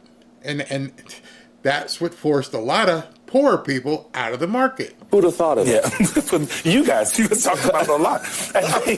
I think this is something that folks are not going to pay a lot of attention to. People are exhausted by politics at this point, but it's something that they probably should pay a lot of attention to, right? The kinds of things that they're going to do on the executive branch level, right? Executive power has been expanding for a long time, and it's not just Republicans who've done it. Democrats have done it as well. And so we're going to see how far they can stretch it. The difference is that a lot of the courts stopped certain things that some of these Democrats wanted to do on the executive level. We saw that a lot with Joe Biden. The Supreme Court seems poised to be okay with a lot of the things that Donald Trump and Vought want to do when it comes to the executive branch and executive power. So this is a place that a lot of things are going to change, possibly quickly, and Americans should pay a lot of attention to it because it's one of those things that will actually affect their daily lives. I just want to note that since its inception, because people gonna fact check us, HUD has had 6 black secretaries, okay? And during the Clinton administration, the Secretary of HUD was in fact not black, but the Secretary of Commerce was. Come on now, President Clinton. There you go. All right, there it is.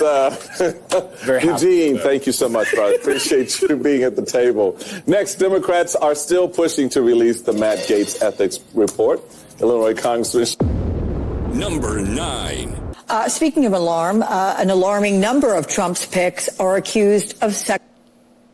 So you're going to hear it bleep out because I can't play that certain word here. And so one of the things the Democrats have been doing is notice how they will use the word accused, alleged, and use those words as deterrents, as a knock on somebody because they've been accused. So you can look at what they did with Kavanaugh and everything they did. The fact that an accusation, they believe an accusation should take you down. This woman is actually going to say that, which tells you their game plan. Their game plan is to take people down merely by making accusations. Matt Gaetz, who have since dropped out of the running, was the subject of an FBI probe over allegations, which he denies, and again, no charges were filed. Defense Secretary pick Pete Hegseth was accused of assaulting a woman in 2017. He wasn't charged and claims the encounter was consensual. Health and Human Services pick Robert F. Kennedy Jr., he's been accused of teenage babysitter. Trump's pick for Education Secretary, Linda McMahon, is the target of a recent lawsuit that alleges she was aware of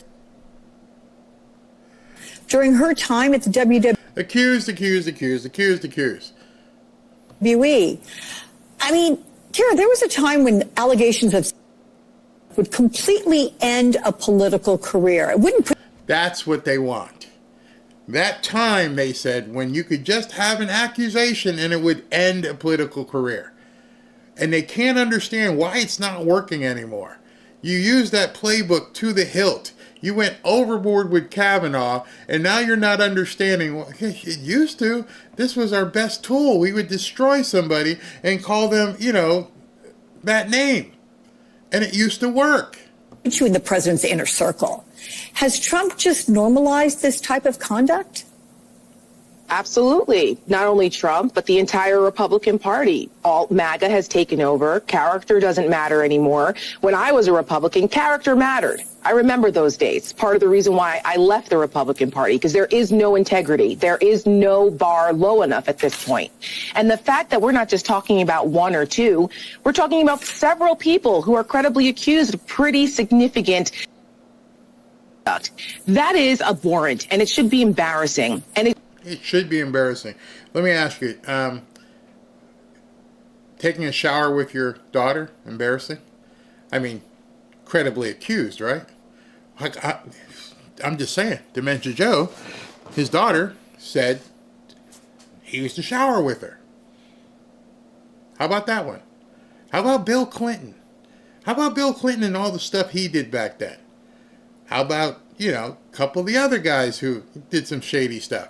How about an entire list of people who got paid off? But it goes to show you that it flows from the head. As soon as the Republican Party turned a blind eye and shrugged at the Access Hollywood tape in 2016 and still supported Donald Trump, we knew that we were on a path of character no longer mattering. I mean, the list is so long. And I challenge all of the women who voted for Donald Trump, if they're proud of this, if they can look their daughters in the eyes and say, yes, I voted for someone who has no regard for women, for you, respect for you, for us, or for the safety of women. Because wonder how Melania, Ivanka, Laura, any woman that voted for him, or just, I don't get what you're saying.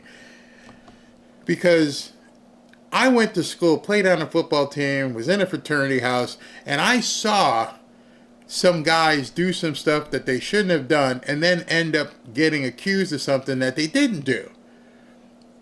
Just because somebody says something doesn't happen shouldn't be the end of it. You count on it. It's amazing how they character assassinations were part of their tool chest. That's what they wanted to do to take you down. What about, I don't know, a guy who used to be president and his chef? No? Nothing there? Okay. What about a guy who used to be president talked about dealing coke? No. Just the association of being involved in drugs used to take people down. They're losing it because the arrows that they're used to flying at people aren't working because people have had it. And again, as I've told you, they're never going to evolve as a party if you continue to look backwards.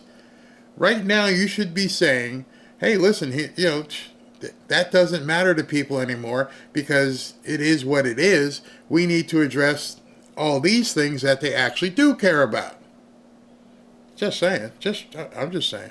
This is what they voted for. And we tried, and organizations like ours pointed this out. What was at stake for women? And when you put people like this who have no regard for women's rights, for women's autonomy, respect for women, what does that say to the young girls in this country, to the daughters who are coming up in this and looking at who's in power? It speaks volumes about who you put at the head and who you... I'm pretty sure in your family, if your daughter has a question about men, she talks to dad. I'm pretty sure in Ashley's household with Justin, her husband, and our 2 granddaughters, that they're raising their kids and they're not looking to MSNBC or some Democrat consultant to tell them how a man should interact with them. I'm pretty sure it's a parental thing. You teach your kids, you teach your grandsons how they should be around women, and you teach your granddaughters what to look out for with men. I don't think they understand it. I think they lost the plot on that. We don't look to MSNBC to teach our kids. I understand that's what you want because that's why you're putting all the transformers into the schools. You're hoping that kids, can look to a transformer and get them away from their parents. But you're preying on these kids. P-R-E-Y. You are preying on these kids. Put at the top who you represent as leaders. This is the type of leadership. I think it's disgraceful and it's embarrassing. And I think for the women who voted for Donald Trump, they really need to have a conversation with themselves about if they're proud of this choice. Number 8. That raises the question. Will Trump go after reporters and their corporate bosses with investigations, challenges to license renewals, and big mergers? Here was former Trump advisor Steve Bannon, just out of prison. Ari Melbourne, all you hosts, preserve your documents. All of it. You better be worried. You better lawyer up. Some of you young producers better call mom and dad tonight. Hey, mom and dad, you know a good lawyer? Lawyer up. Well, he knows something about lawyering up. Lulu, will Trump try to punish the media? I'm not talking about rhetorical stuff. No, I know. About fake. Understand that's with a host who is leaving his network because he was going to get fired anyway. Again, you don't have to lawyer up if you haven't done anything. Like Mayorkas, why are you seeking immunity? If you didn't do anything, you got nothing to worry about. Media. I'm talking about going after reporters. He talked about killing the act that would protect us from having to reveal our sources, going after corporate mergers, license renewals. Will he try to punish the media? I mean, that's the fear. And it's the flip side of what we were talking about earlier with Trump's obsession with the media and owning the message. How do you own the message? Well, you have to also kind of destroy the other part of it, the fact-based media that might act as a counterweight to that. And so, I think that... Did she just say fact-based media? Oh, where are those people? Please show me to the fact-based media. I'd love to meet them. I don't know where they exist. The fact-based media. The famous saying, "We're not at war, we're at work," which Marty Barron said at the Washington Post during the first Trump administration, to talk about what the attitude of the fact-based media should be in the Trump administration, I think is something that they're adopting this time. I also think that it's clear that Donald Trump is at war with the fact-based media. At war? I think so. I mean, I think all those comments that he said, I mean, he's basically saying a statement of intent. I mean, are we not going to take Donald Trump seriously after all this time? I mean, I just don't understand. Like, we take him seriously with everything else. And so I don't know why we wouldn't this time. Again, see, the problem with these people is they stay in their bubbles in Washington. They really think that they're being, quote, fact-based media, when essentially they're nothing but propaganda. And the reason I show this to you today is because you saw in the earlier tweet that I showed you that Tom Fitton put up that the Washington Post and other people are freaking out with the fact that they're going to do investigations. They're not talking about what you say on air. They're not talking about what you've said in print. They're talking about the collusion you had with the Biden-Harris administration.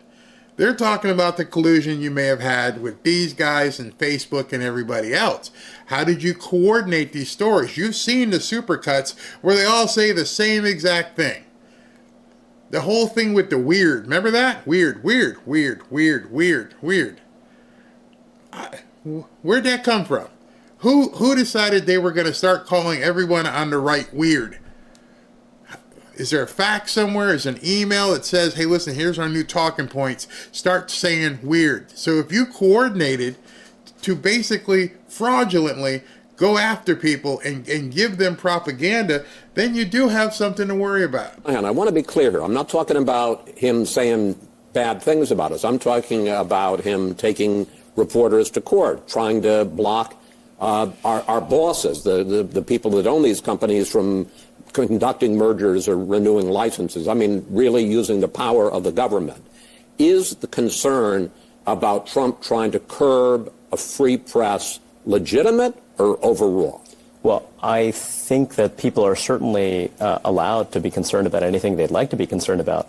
I think the danger that Donald Trump faces is getting a thermostatic reaction. That is, saying things that are going to elicit a really strong civil society response and a response from people that he depends on. If he seems to be So I have a question for you. You guys have seen lately the retraction, what do they call it, the legal notices by the people at the Spew. And Sonny Hostage has had to come on the air and say certain retractions or corrections. See, a prudent company like Disney understands where Trump is going. A prudent company like Comcast understands where Trump is going. Comcast is pulling the trigger, pulling the plug on MSNBC. Like, get me away from this. We don't want this associated with our business. They know. Disney is spanking the hell out of the people at The View because they know they're lying. And so everything that Chris Wallace and these people are talking about, you already know they're in trouble because you see it in full view. The reason I wanted to let you guys see that is they're freaking out. And I think their audience that they're talking to must be other people in the media. But you only have to look this way and go, why are the people in The View going through, quote, legal notices 2 and 3 times this week?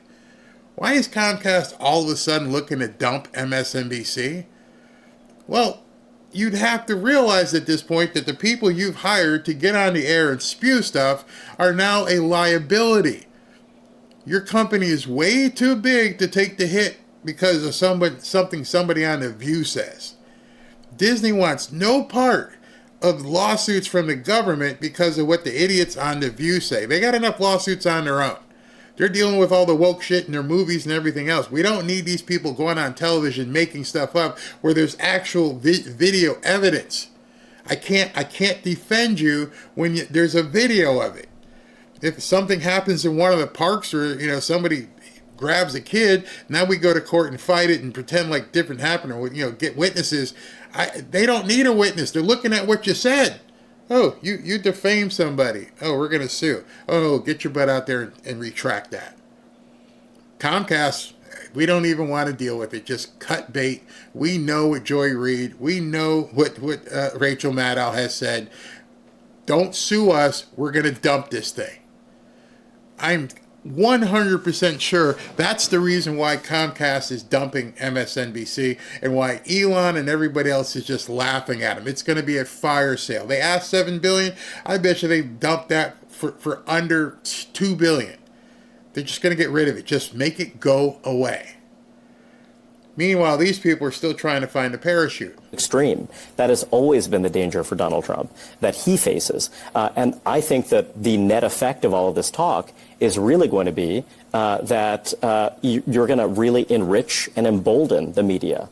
During the first Trump presidency, this was an incredible time for legacy incumbent media organizations, many of them that have really deep internal divides, really deep internal problems. The money was rushing in. The pride was there. The energy and excitement and enthusiasm was there. I think you may well see that again. I also see some course correction. I see some of these institutions that are thinking a lot about how they torched their credibility and lost the faith of a lot of news consumers. Number 7. And Jen, what Norm just said is unfortunately the process of the normalization of this, right? Because the Senate's going to have to say, is Pete Hegseth more dangerous than Tulsi Gabbard, or Tulsi Gabbard more dangerous than Pete Hegseth? Because one of them's not going to be, and maybe they'll reject 2, but they're not rejecting 10 or 12 or 17. The Senate does not seem to have, nobody seems to have the stomach for that fight with Donald Trump, which means a whole lot of people are going to get confirmed who actually shouldn't be confirmed. In a normal world, this stuff would be disqualifying and Hear it again? I like to pick up patterns when I listen to the media because they keep saying this. In a normal world, this used to work.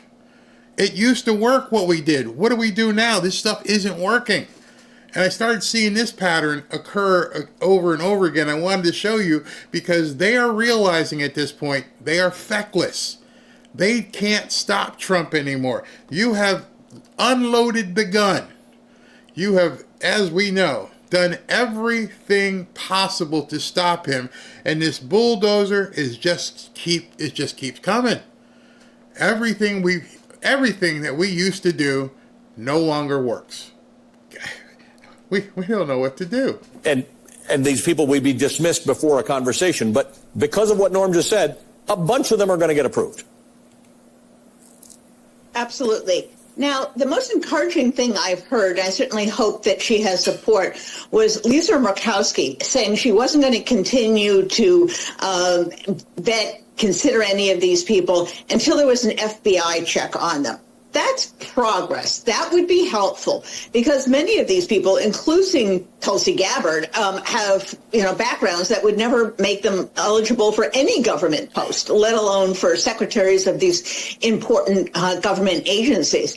But I do think there are a couple. Notice again, they don't even discuss the recess appointments. It's like it's not even a possibility because then their hair will catch on fire the first time he does it. Things going on. First, I have to comment, when you put up all those faces, it was 1,000 shades of white. Have you noticed that? Remember, I actually thought as I was reading them, we should certainly... I'm sorry. I think the one right in the middle is black. I think the one to our left is Spanish. I think the one on the bottom row is Asian.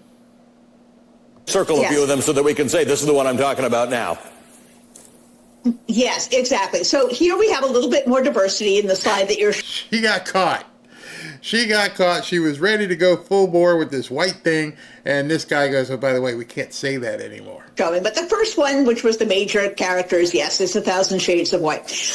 Secondly, there is a certain level of dysfunction and catastrophe that will sink these people. What happens if there is a terrorist attack, God forbid? What happens when there is a pandemic? The problem... What do you mean when there is a jabademic? Wait, you already know? I mean, just let us know. What happens when there is? So are you telling me you guys are planning that again? With being extreme, irresponsible, ignorant is when bad stuff happens, there's no one to blame but you. So the good news is that these people may not get everything they want. The bad news is a lot of bad stuff may happen to a lot of innocent people because of them. And this is kind of the touch the hot stove theory. People voted for him. We're about to find out what he's like. But I would go back to one example, and I'll be writing about this, shameless plug, next week. Remember after 2004, George Bush decided he was going to privatize Social Security. Mm-hmm. He was riding really high after the 2004 election. He had a huge Senate majority. It went nowhere because there's a certain political reality out there that if you propose stuff that the vast majority of Americans... See, this problem that these people have and continue to have is that they live in the past. They don't have any forward thinking. She's pulling up a memory from 20 years ago. 20 years ago, George Bush couldn't privatize Social Security. Why couldn't he? What did he do wrong? It doesn't matter. It's 20 years ago. Our media is done. Our media, when you look at it, you realize you're looking at this woman who called herself a conservative, but she took the check and turned into the, critiquing conservative. And they wonder why they don't compete whatsoever with big podcasters like Dan Bongino. It's because they only talk to an audience that's this big.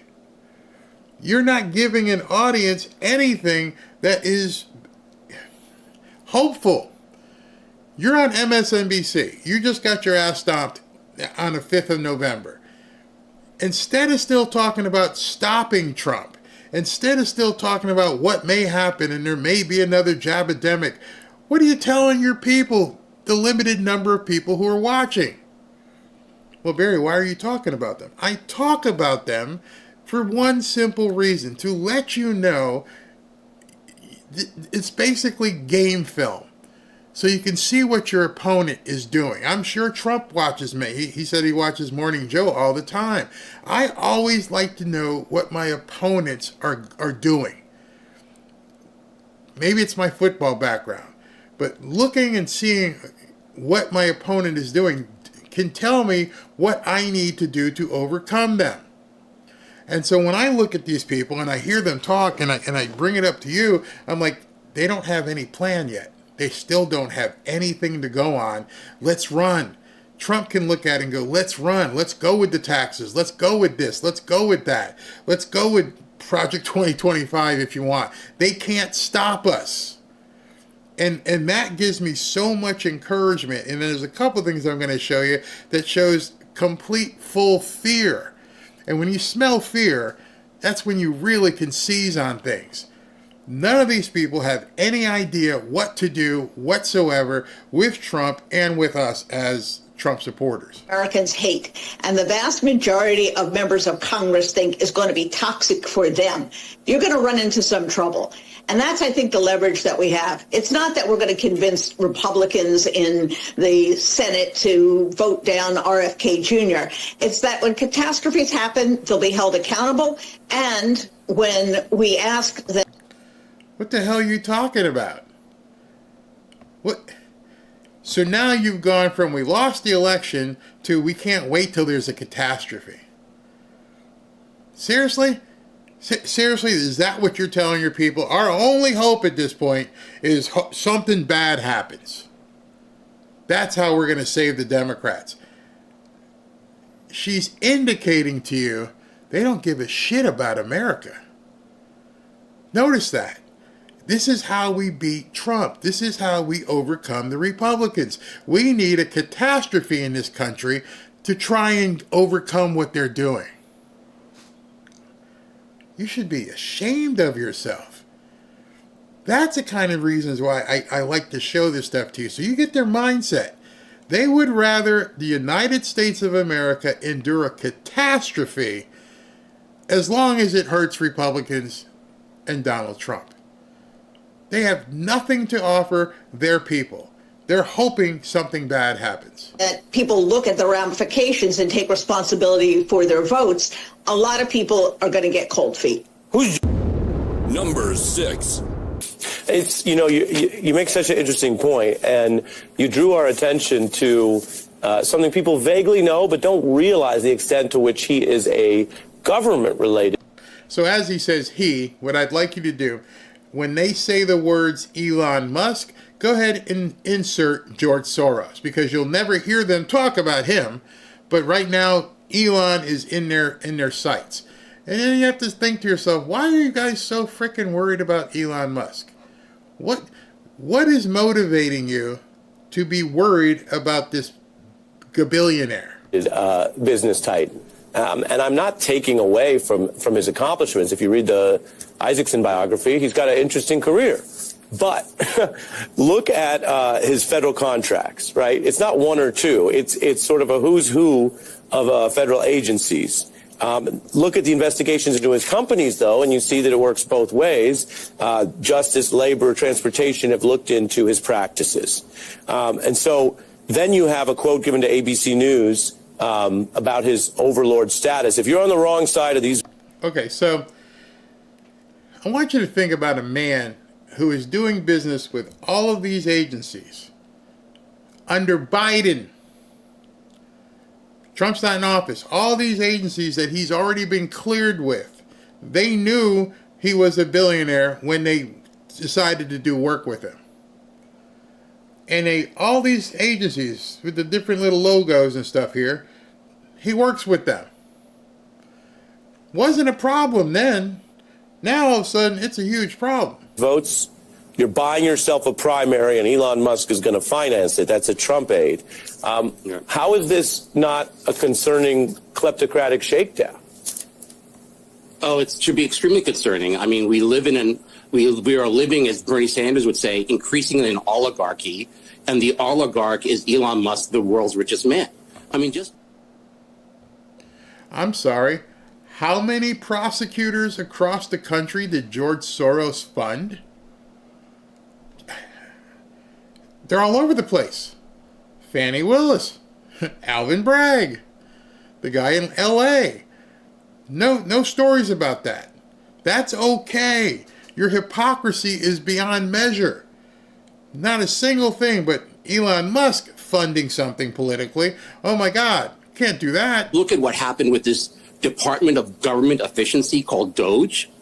If people don't know this, Dogecoin is a cryptocurrency that Elon Musk has heavily promoted.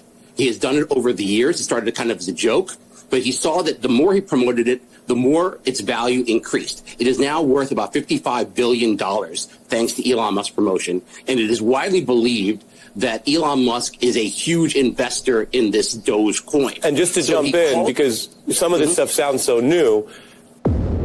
Number 5. I showed there that when Donald Trump said, he's got this honeymoon, most winning presidents get a honeymoon. That's just the nature of it. Right. This is how he's spending it. He spent the first 2 weeks saying he was going to test the Senate, and at least on one pick, they tested him. Right. So he wasted his honeymoon. You know, he wasted it. He wanted to rush these people out. And he's proven that there are Republicans in the Senate with some kind of backbone. And I don't know if it's because he's a lame duck or they've. The dude hasn't even taken office yet. He hasn't even put his hand on the Bible.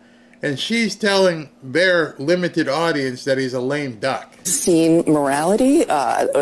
These picks are so shocking. But, you know, Ari, I hear people say, oh, well, you know, they took out Gates, but, you know, they got to give them everyone else. That's absolutely wrong. That's absolutely not true. People need to be judged on their merits, and that includes Pam Bondi, who in many ways is qualified, or much more qualified than Gates. But all, you know, the $25,000 donation to her PAC from Trump University, you know, her election denialism. These are all valid. I told you that too. That was going to be something that they're going to use as a bludgeon to tell people, oh, you were in denial. It's unbelievable. Like questions and should be concerning even to Republican senators. And then you go down the list, Pete Hegseth, RFK Jr., Tulsi Gabbard. These are all unacceptable picks. And I hope Republican senators will agree. Number 4. He just appointed, I think, Pam, Department of Justice. Now we're getting towards the end here. This is a couple of them are funny. This guy calls into, I think this is C-SPAN. And he calls into C-SPAN, and, well, it's just something you have to hear. You'll love it. Is a election denier, and just like most of the Trump supporters, they don't believe that Biden and they believe that Biden and Democrats cheated to steal the last election. They only believe in justice if they win. Trump and his followers were ready to spread the same lies if Kamala had won. Now they're silent. That's called hypocrisy. We are all hypocrites for sure, but no one on the Republican side will stand up against Donald Trump. They laugh when Trump mocks the disabled and belittles others that he doesn't like. This poor woman is sitting there staring at a monitor, not moving, almost looking transfixed, and thinking to herself, why is this kook calling in? I'm going to do some live call-ins, and I can tell you, if I get to a point where I get kooks calling in, boom, you go right away. Why would you sit there and listen to a nut? I'm not really sure that that God has chosen Trump to deliver us into the promised land. And for all you Christians out there that support Trump, by their fruits you shall know them. What are those fruits listed in the Bible? Love, joy, peace, patience, kindness, goodness, faithfulness, gentleness, self-control, humbleness, humility, not anger, selfish. I love when people try to tell Christians how they should be. They use the Bible and they open up to a page or something and read one text out of the Bible and say, "Oh, I got them on this." Because if you're not being held to your own rules, then you are a hypocrite. I've told you many a times here to look up Saul Alinsky's rules for radicals. That's number 4. I believe that's number 4. Make them stand up to their own beliefs. Turn their beliefs on them. Because if you're a person of faith and someone says something like that to you, what they're trying to do is use what you believe in to show you you're not being a real believer. That's not pride, confusion, sexual sins, hating, making trouble, spreading lies. I mean, do you see your hypocrisy, Christians out there that are supporting this man who is totally anti what Christ stood for? So anyway, thank you for taking my call. I commend this woman. I don't know how she did it. She stayed perfectly still with no expression on her face. I don't know if someone's talking to her ear, if she's got her headset in, and they're like, "Oh, this is good. This is good. Don't move. Stay right where you are." Because she did no expression. I don't know how she did that. This kook is talking on the phone, and she just didn't even... Number 3.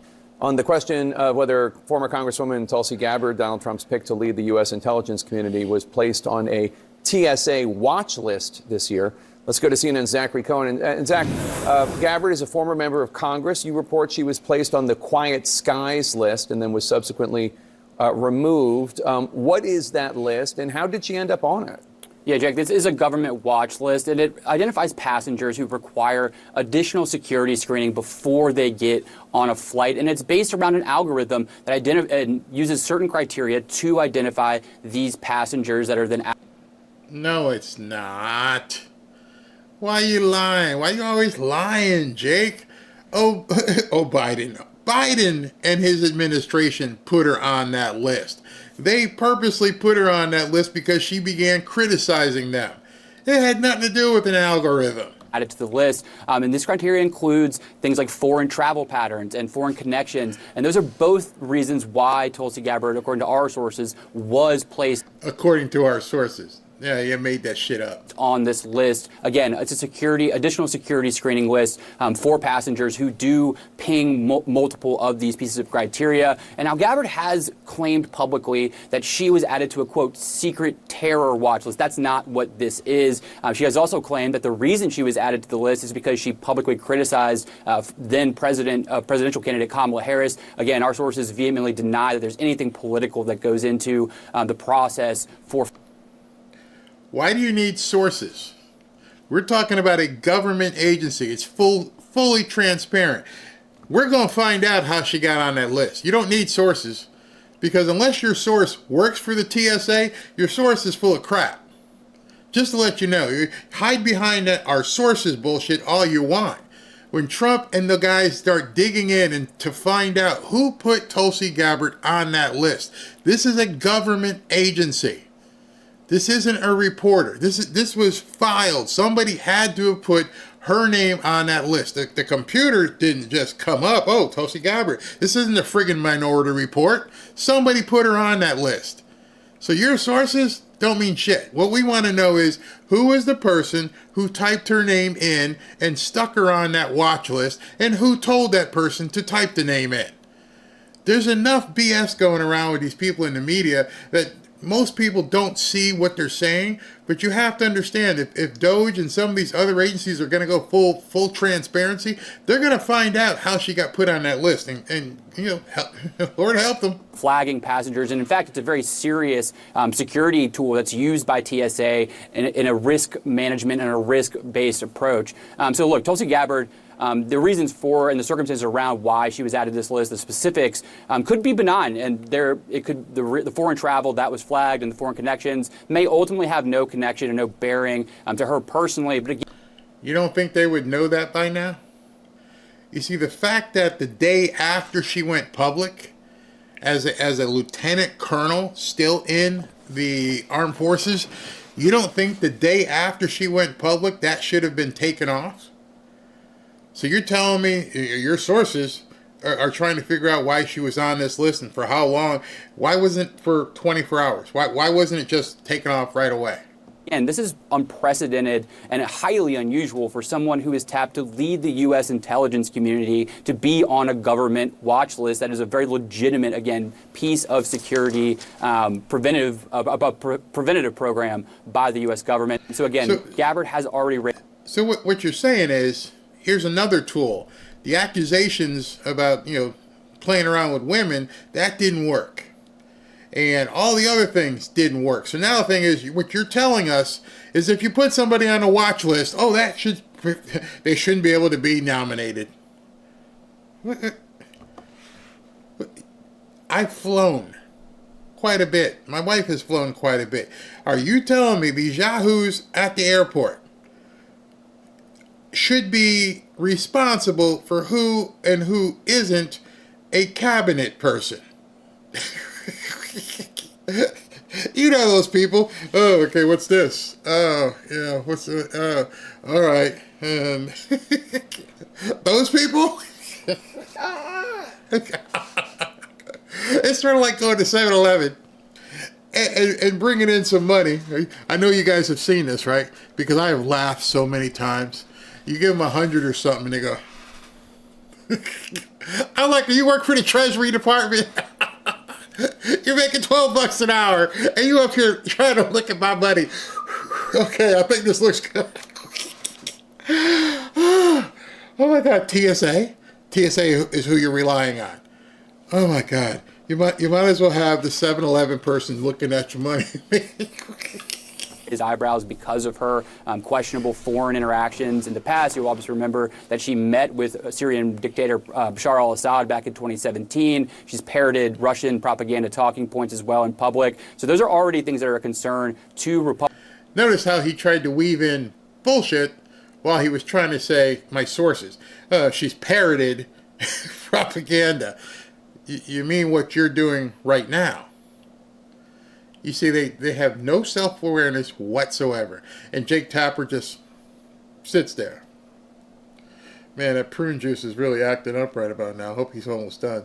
Republican senators in particular who are going to have to vote to get her confirmation through. Of course, we also know there's no FBI formal vetting process being done at this time for people like Gabbard, even though they've already been tapped for these cabinet-level roles. You mean the woman who's a lieutenant colonel in the Army hasn't been vetted? Just saying. Number 2. Politics is the only business in which you can prove your authenticity by not knowing anything. And I think that's a problem. And we'll pay for it unless we get over it. But that's a problem for the Democrats, too. We have to learn to talk to people in ways that they can relate to. Can you imagine a former president sitting down who went on the campaign trail with Kamala, supported her, sitting back after the postmortem and autopsy has been done on her campaign, and coming up with, we need to talk to people? She didn't know that? Or was she such a flawed candidate, you couldn't let her talk to people? Explains that. That's why, when I helped, I did my best to help this time. I didn't want to go to any big rallies and big television things. I just wanted to get in the country. Just go out and talk to people.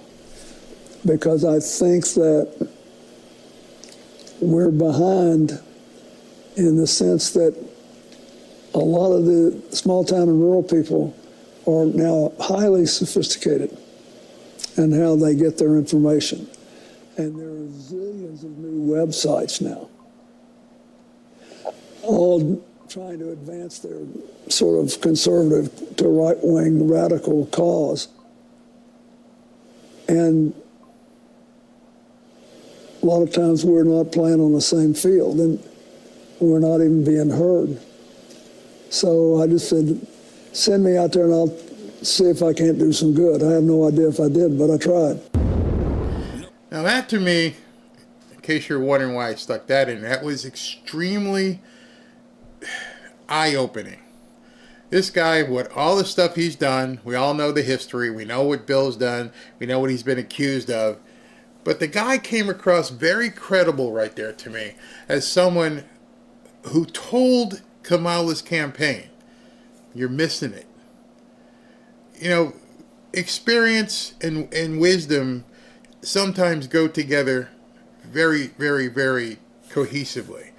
And this guy got elected, and he knows or knew how to run a campaign. He's like, you got to get out and talk to real people, not these fake twerking rallies that don't mean anything. You need to get out there, and I'm not even going to go. I'm going to go try and talk to people, you know, in the small towns. He knew what would work. His wife didn't even listen to him. His wife, hey, you need to go visit Wisconsin. These people out here, you can't ignore them. And she lost. And he obviously said the same thing to Kamala, and she lost. So the man obviously had some intelligence with him, and he's smart enough to look at the lay of the land and say, you guys you don't have any interpersonal relations. People find you inauthentic and phony. Trump was able to connect with people. You can't. You cackle. And so right now, that should be the playbook for Democrats moving forward. None of the MSNBC, CNN crap. They should take that and study it. They should say, listen, okay, Bill said this, and he said it now for 2 elections, and both elections where we ignored him, we got beat. We got beat. The only one we won was because of, what's going to end up, we'll find out. But he said, 2016, you need to get over in Wisconsin, Hillary. No, we're good. You need to go talk to these people. No, I'm good. Okay. Kamala, you need to get out here and talk to these people. No, I got Megan Thee Stallion out here. He knew. He absolutely knew. It's almost like Trump knew his game plan. I mean, when I would see Trump's rallies, I would like, where the hell is Intergalactic, Indiana? Like, who lives there? How did he know to go in these small towns that had airports and just fly in and do an airport rally? Somebody in his organization knew you don't go to Chicago, you go to over here in this small town and the people will come. And I'm like, that was brilliant. Absolutely brilliant. I didn't even know most of the towns. My wife is from North Carolina, and there were towns that he visited towards the end. I'm like, where the hell is that? I don't even know where it is. She didn't know where it was. That was Bill Clinton's playbook. He told his wife, and he told Kamala, and you guys can all screw off. James Carville, same thing. They didn't listen, and I hope they continue not to listen. Now, I got one more left, then we can get out of here. I'm going to go down and play some date night with the wife. This one here, I have to be very careful because it involves that guy with the island over there. He's no longer with us. But it tells you the absolute fear and panic of what Donald Trump is about to do to the Democrats. I'm going to play it. I just want you to hear it. I'm not even going to talk. It's literally 60 seconds. And I hope it's loud enough. I'm going to make sure that you can hear what he's saying. But you're going to be dumbfounded with what you're about to hear. Number 1. Chairman Durbin, can I ask you a quick question? Why won't you subpoena Jeffrey Epstein's flight logs? So who are you? I'm Hillary Vaughn with Fox. With Fox, of course. I don't know anything about his flight logs. But why won't you subpoena them? Why don't you want to know? I don't know the issue. I know who Epstein was, but I certainly don't know anything about the issue. Well, he was charged with trafficking, so why don't you want to know who was utilizing his private plane? Never been raised by anyone. Well, Senator Blackburn has wanted to subpoena them, and there hasn't been a vote in your committee. Said a word to me, not a word. But aren't you curious, like, what high-profile or powerful people might be closeted?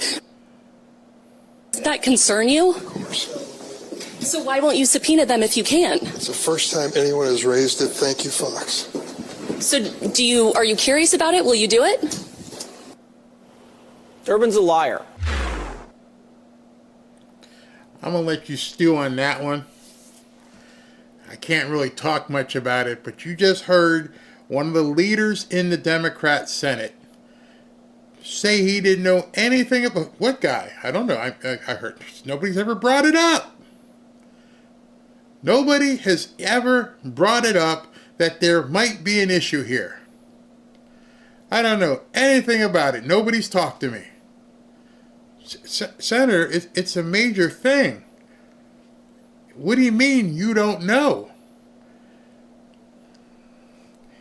We're about to see some people definitely get in Learjets and take off. If that's what you really, really want the American people to believe, that you're just going to keep walking, no, I didn't know anything about it. Nobody's told me. I didn't know anything. First time I'm hearing about it. One of the major cases in the United States where a guy in custody ends up being unalive, and you're telling us you didn't know anything about it. Nope, nothing. If that doesn't tell you that the shit's going to hit the fan, I don't know what else does. That 60-second clip where he couldn't wait to get away from her, asking questions about what happened over there. Don't you even want to subpoena it? I don't think there's what? But there's high-profile people who may be involved. Oh, I don't know nothing. But they might be, Speedo wearers. First time I'm hearing about it. That's what we're about to uncover. That's what Trump is about to uncover, and people know it. Pam Bondi, yes, yes, she's been saying it. That blew my mind. I wanted to wait for the end for that. You guys have stood around to the end. I knew that would leave you thinking, going, oh my God, they really do know. They really do know. The opposite of what he said, you infer. You're like, oh my God, you do know. You're terrified. You might, I don't know, Durbin, maybe he's on it. Oh, I don't know anything about it. What? What do you mean you don't know anything about it? Everybody knows about it. Oh, nobody's ever brought it up to me. I don't know what you're talking about. Nobody has ever said to you, hey, listen, maybe we should subpoena this. Oh, I know you're lying because Marsha Blackburn said she told you. Oh, who's Marsha? Oh, she's that senator from Tennessee. I don't remember her even saying anything. So you want to go talk to her about it right now? No, I'm going to go to lunch. Bond, Pam Bond. We'll look at it. It's not lying. It's they know where the children are. Monsters are real. You're absolutely right. He's probably on it. They all know. They all know. When I saw that, my blood ran cold. He could have just said, I never got around to it. I had been planning on looking into it. We think of, don't know. What list? List. No one's ever mentioned it to me. Thank you, Barry. Another great show. Somebody said I watched Marsha Blackburn. Okay, where was that?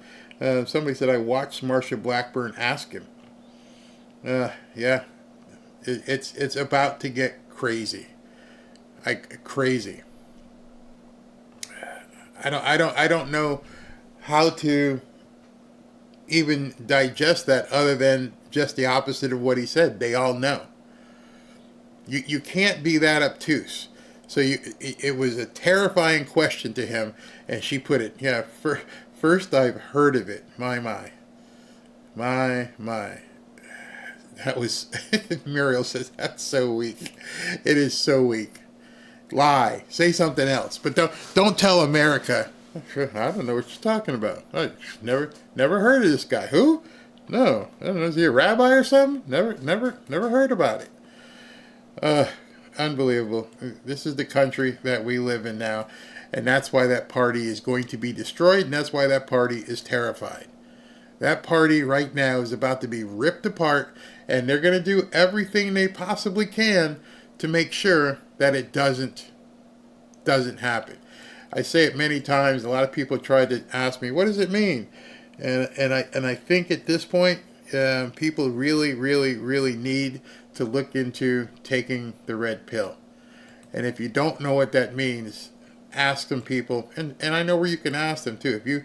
If you join our private group on X, where there's now 10,000 plus people in this private free private group on X, just go to fanparashop.org/group and you'll be able to join and converse with people. And there is content in there that goes into the red pill area, and some of it you may need to pray about before you consume. So I'm just going to tell you that. And when I launch this interview with this Border Patrol agent, you may need to pray before you hear what he has to say. You won't believe that our government is so entrenched, involved in this stuff. And again, I'll go back to that Mayorkas thing. The fact that the Secretary of Homeland Security in the cabinet, remember, he's in the cabinet, so he only answers probably to two people, maybe Biden's chief of staff and then the president. And for him to be seeking immunity, for a cabinet member to be seeking immunity, means he's got information on somebody above him. Somebody has said, you do this, or this is going to happen. I need immunity. So a couple things I've shown you today should really make you sit back and think.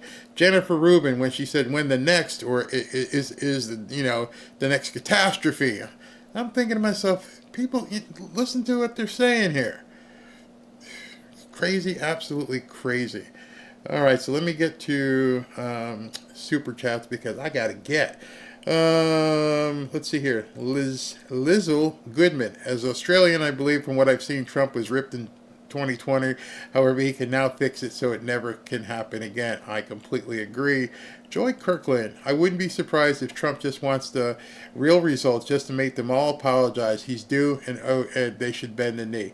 Absolutely. Make them lose face. That's a big. They obviously are worried about losing face because he's worried about that list coming public. You just heard.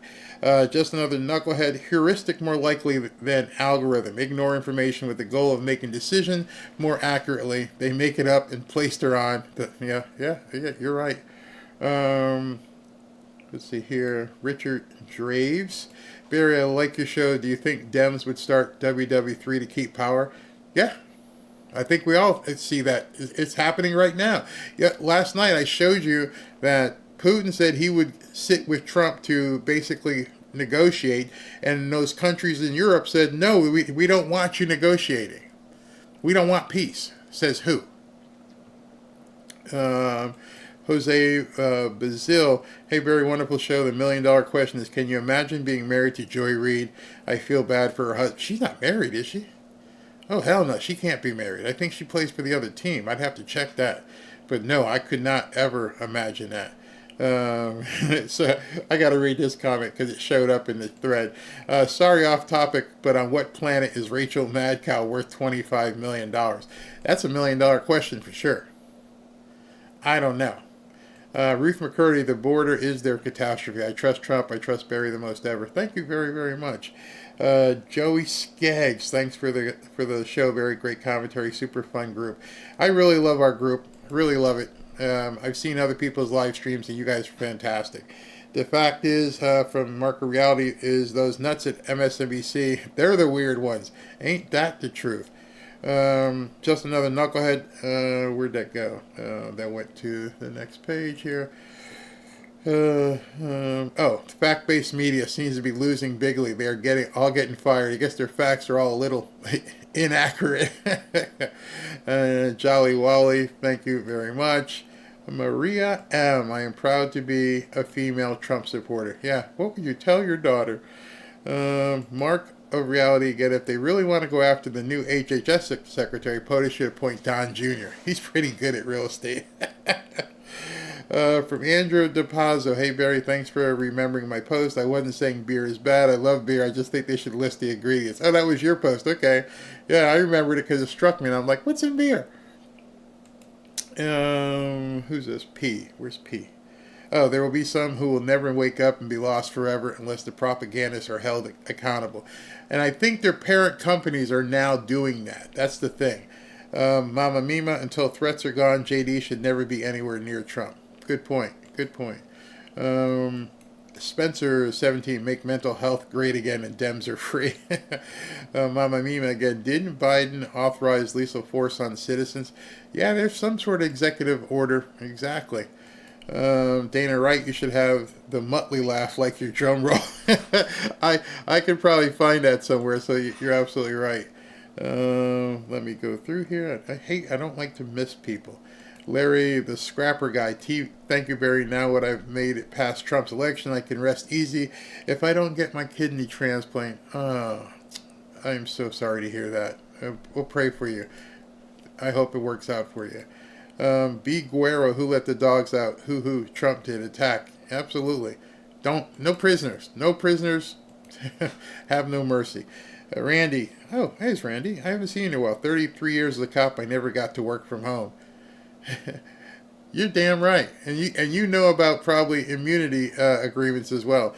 Fernando Cardenas. Diabolical would be the word I think you were looking for when you spoke those 300,000 lost kids. Barry, I can only imagine. It's so sad. It's so sad. Just another knucklehead. Goose was the radar operator. Cougar was the wingman until he lost it. Iceman was later at the end of the movie. Thank you. I couldn't remember which guy it was. Joyce Taylor. Hey, Joy, Joyce, you got a new avatar. Trump and Musk are the new Batman and Robin. Yep, it seems like it. He doesn't go anywhere without him. This is from Lasher. Thank you very much. Pat Patrost was I almost said the word. Was it planned to distract? Yeah, obviously it was. That's how they got all that mail-in voting stuff done. Sharonella, just pure love. Thank you. Randy, again, disregard my other super chat. You already answered it. Laura Gray, thank you very much. Nathan Fleming, Barry, I'm curious to know what your thoughts are on the Tucker Matt Gaetz interview where Gaetz said that he was not going to the 119th. From what we see now, there is a plan afoot. Something is going to be happening. I don't think we're going to know until it actually happens. I don't think anybody knows other than the inner circle at this point. Barry, just wanted to get your take on Pam Bondi putting some restrictions on Second Amendment in Florida. Just saw some on other non-woke channels. Just want to take your take on it. There's not a single person I know here in Florida who feels as though their 2A rights have been infringed whatsoever. You know, the thing that, how would I say this? The thing that she probably did with that was to go after gang members and things of that nature. Otherwise, nope, it hasn't even so much as been a blip. And I've never read anything or heard anything where anybody was imprisoned or had their rights taken away because of that. You can't cut any money towards the VA or veterans. You can't cut the money that goes to the veterans. There is definitely money you can cut in terms of how, for instance, do you know how much they pay for supplies? I mean, janitorial supplies? Do you know if they pay for different things? I mean, if you run a business, it's not just the money that goes to the people and how people are taken care of. It's operating the entire business. Maybe the lease is too expensive. Maybe you go in and renew that or renegotiate. There's all kinds of ways to save money in a business. And so if you treat it that way, you should be able to definitely do something. Barry, my friend, it's just a matter of time you reach top 5 and they're number 1. It's Barry's time to shine. I appreciate that. Thank you very much. I enjoy this so much. Samantha Olson, have a happy Thanksgiving this coming week, everyone. You guys as well. I got something special planned next week. It involves Rush Limbaugh. Let you guys see it. Jonathan Ruther, cash for FBI director. Barry, thank you. That would be a perfect pick in my mind. No Name, how are you? The intro has gotten a little long now, even though I like it. Please have guests. You're the man. Thank you. Thank you for doing 30 shorts now. I don't do shorts. I don't know what you mean. I haven't done shorts. And Lizelle Goodman again. Keep going, Barry. Love your work. Thank you very much. I think I got everybody. If I didn't, I apologize. Let me go back to the beginning here. Make sure that I didn't miss anybody. Okay. Edward Hartman. Like to see DOGE uncover the secrecy and cover it up at Area 51. Interesting. Yeah. Joy, KRO says, Joy Reid married to Jason Reid since 1997. Whoa. I can't imagine. I cannot even imagine. She's been married for almost 30 years. Good gosh.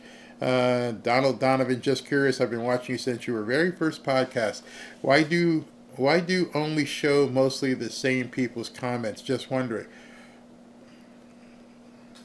I didn't know I did. I mean, obviously I just showed yours. I don't know. Throughout the show, like for instance, I can tell you right now that there have been nearly 10,000 comments tonight. So when I'm talking, I don't see the comments, and when I turn, they happen to be there. So there's no reason.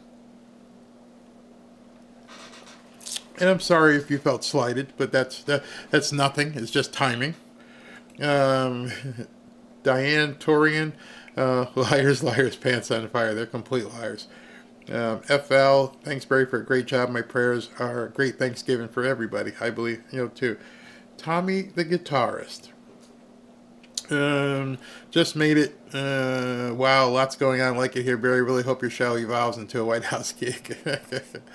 And I think I finally caught up. So let me just make sure. I think there's one more from Randy that I didn't see. Barry, your show is great. Keep doing what you're doing. Thank you very, very much. I'm off to spend date night with the wife. I hope you guys have a great evening tonight. Thanks for tuning in. Tomorrow, Sunday, after church and everything, we got to go take the dogs to training, and then I'll probably do something about 3 o'clock. All right, talk to you guys tomorrow.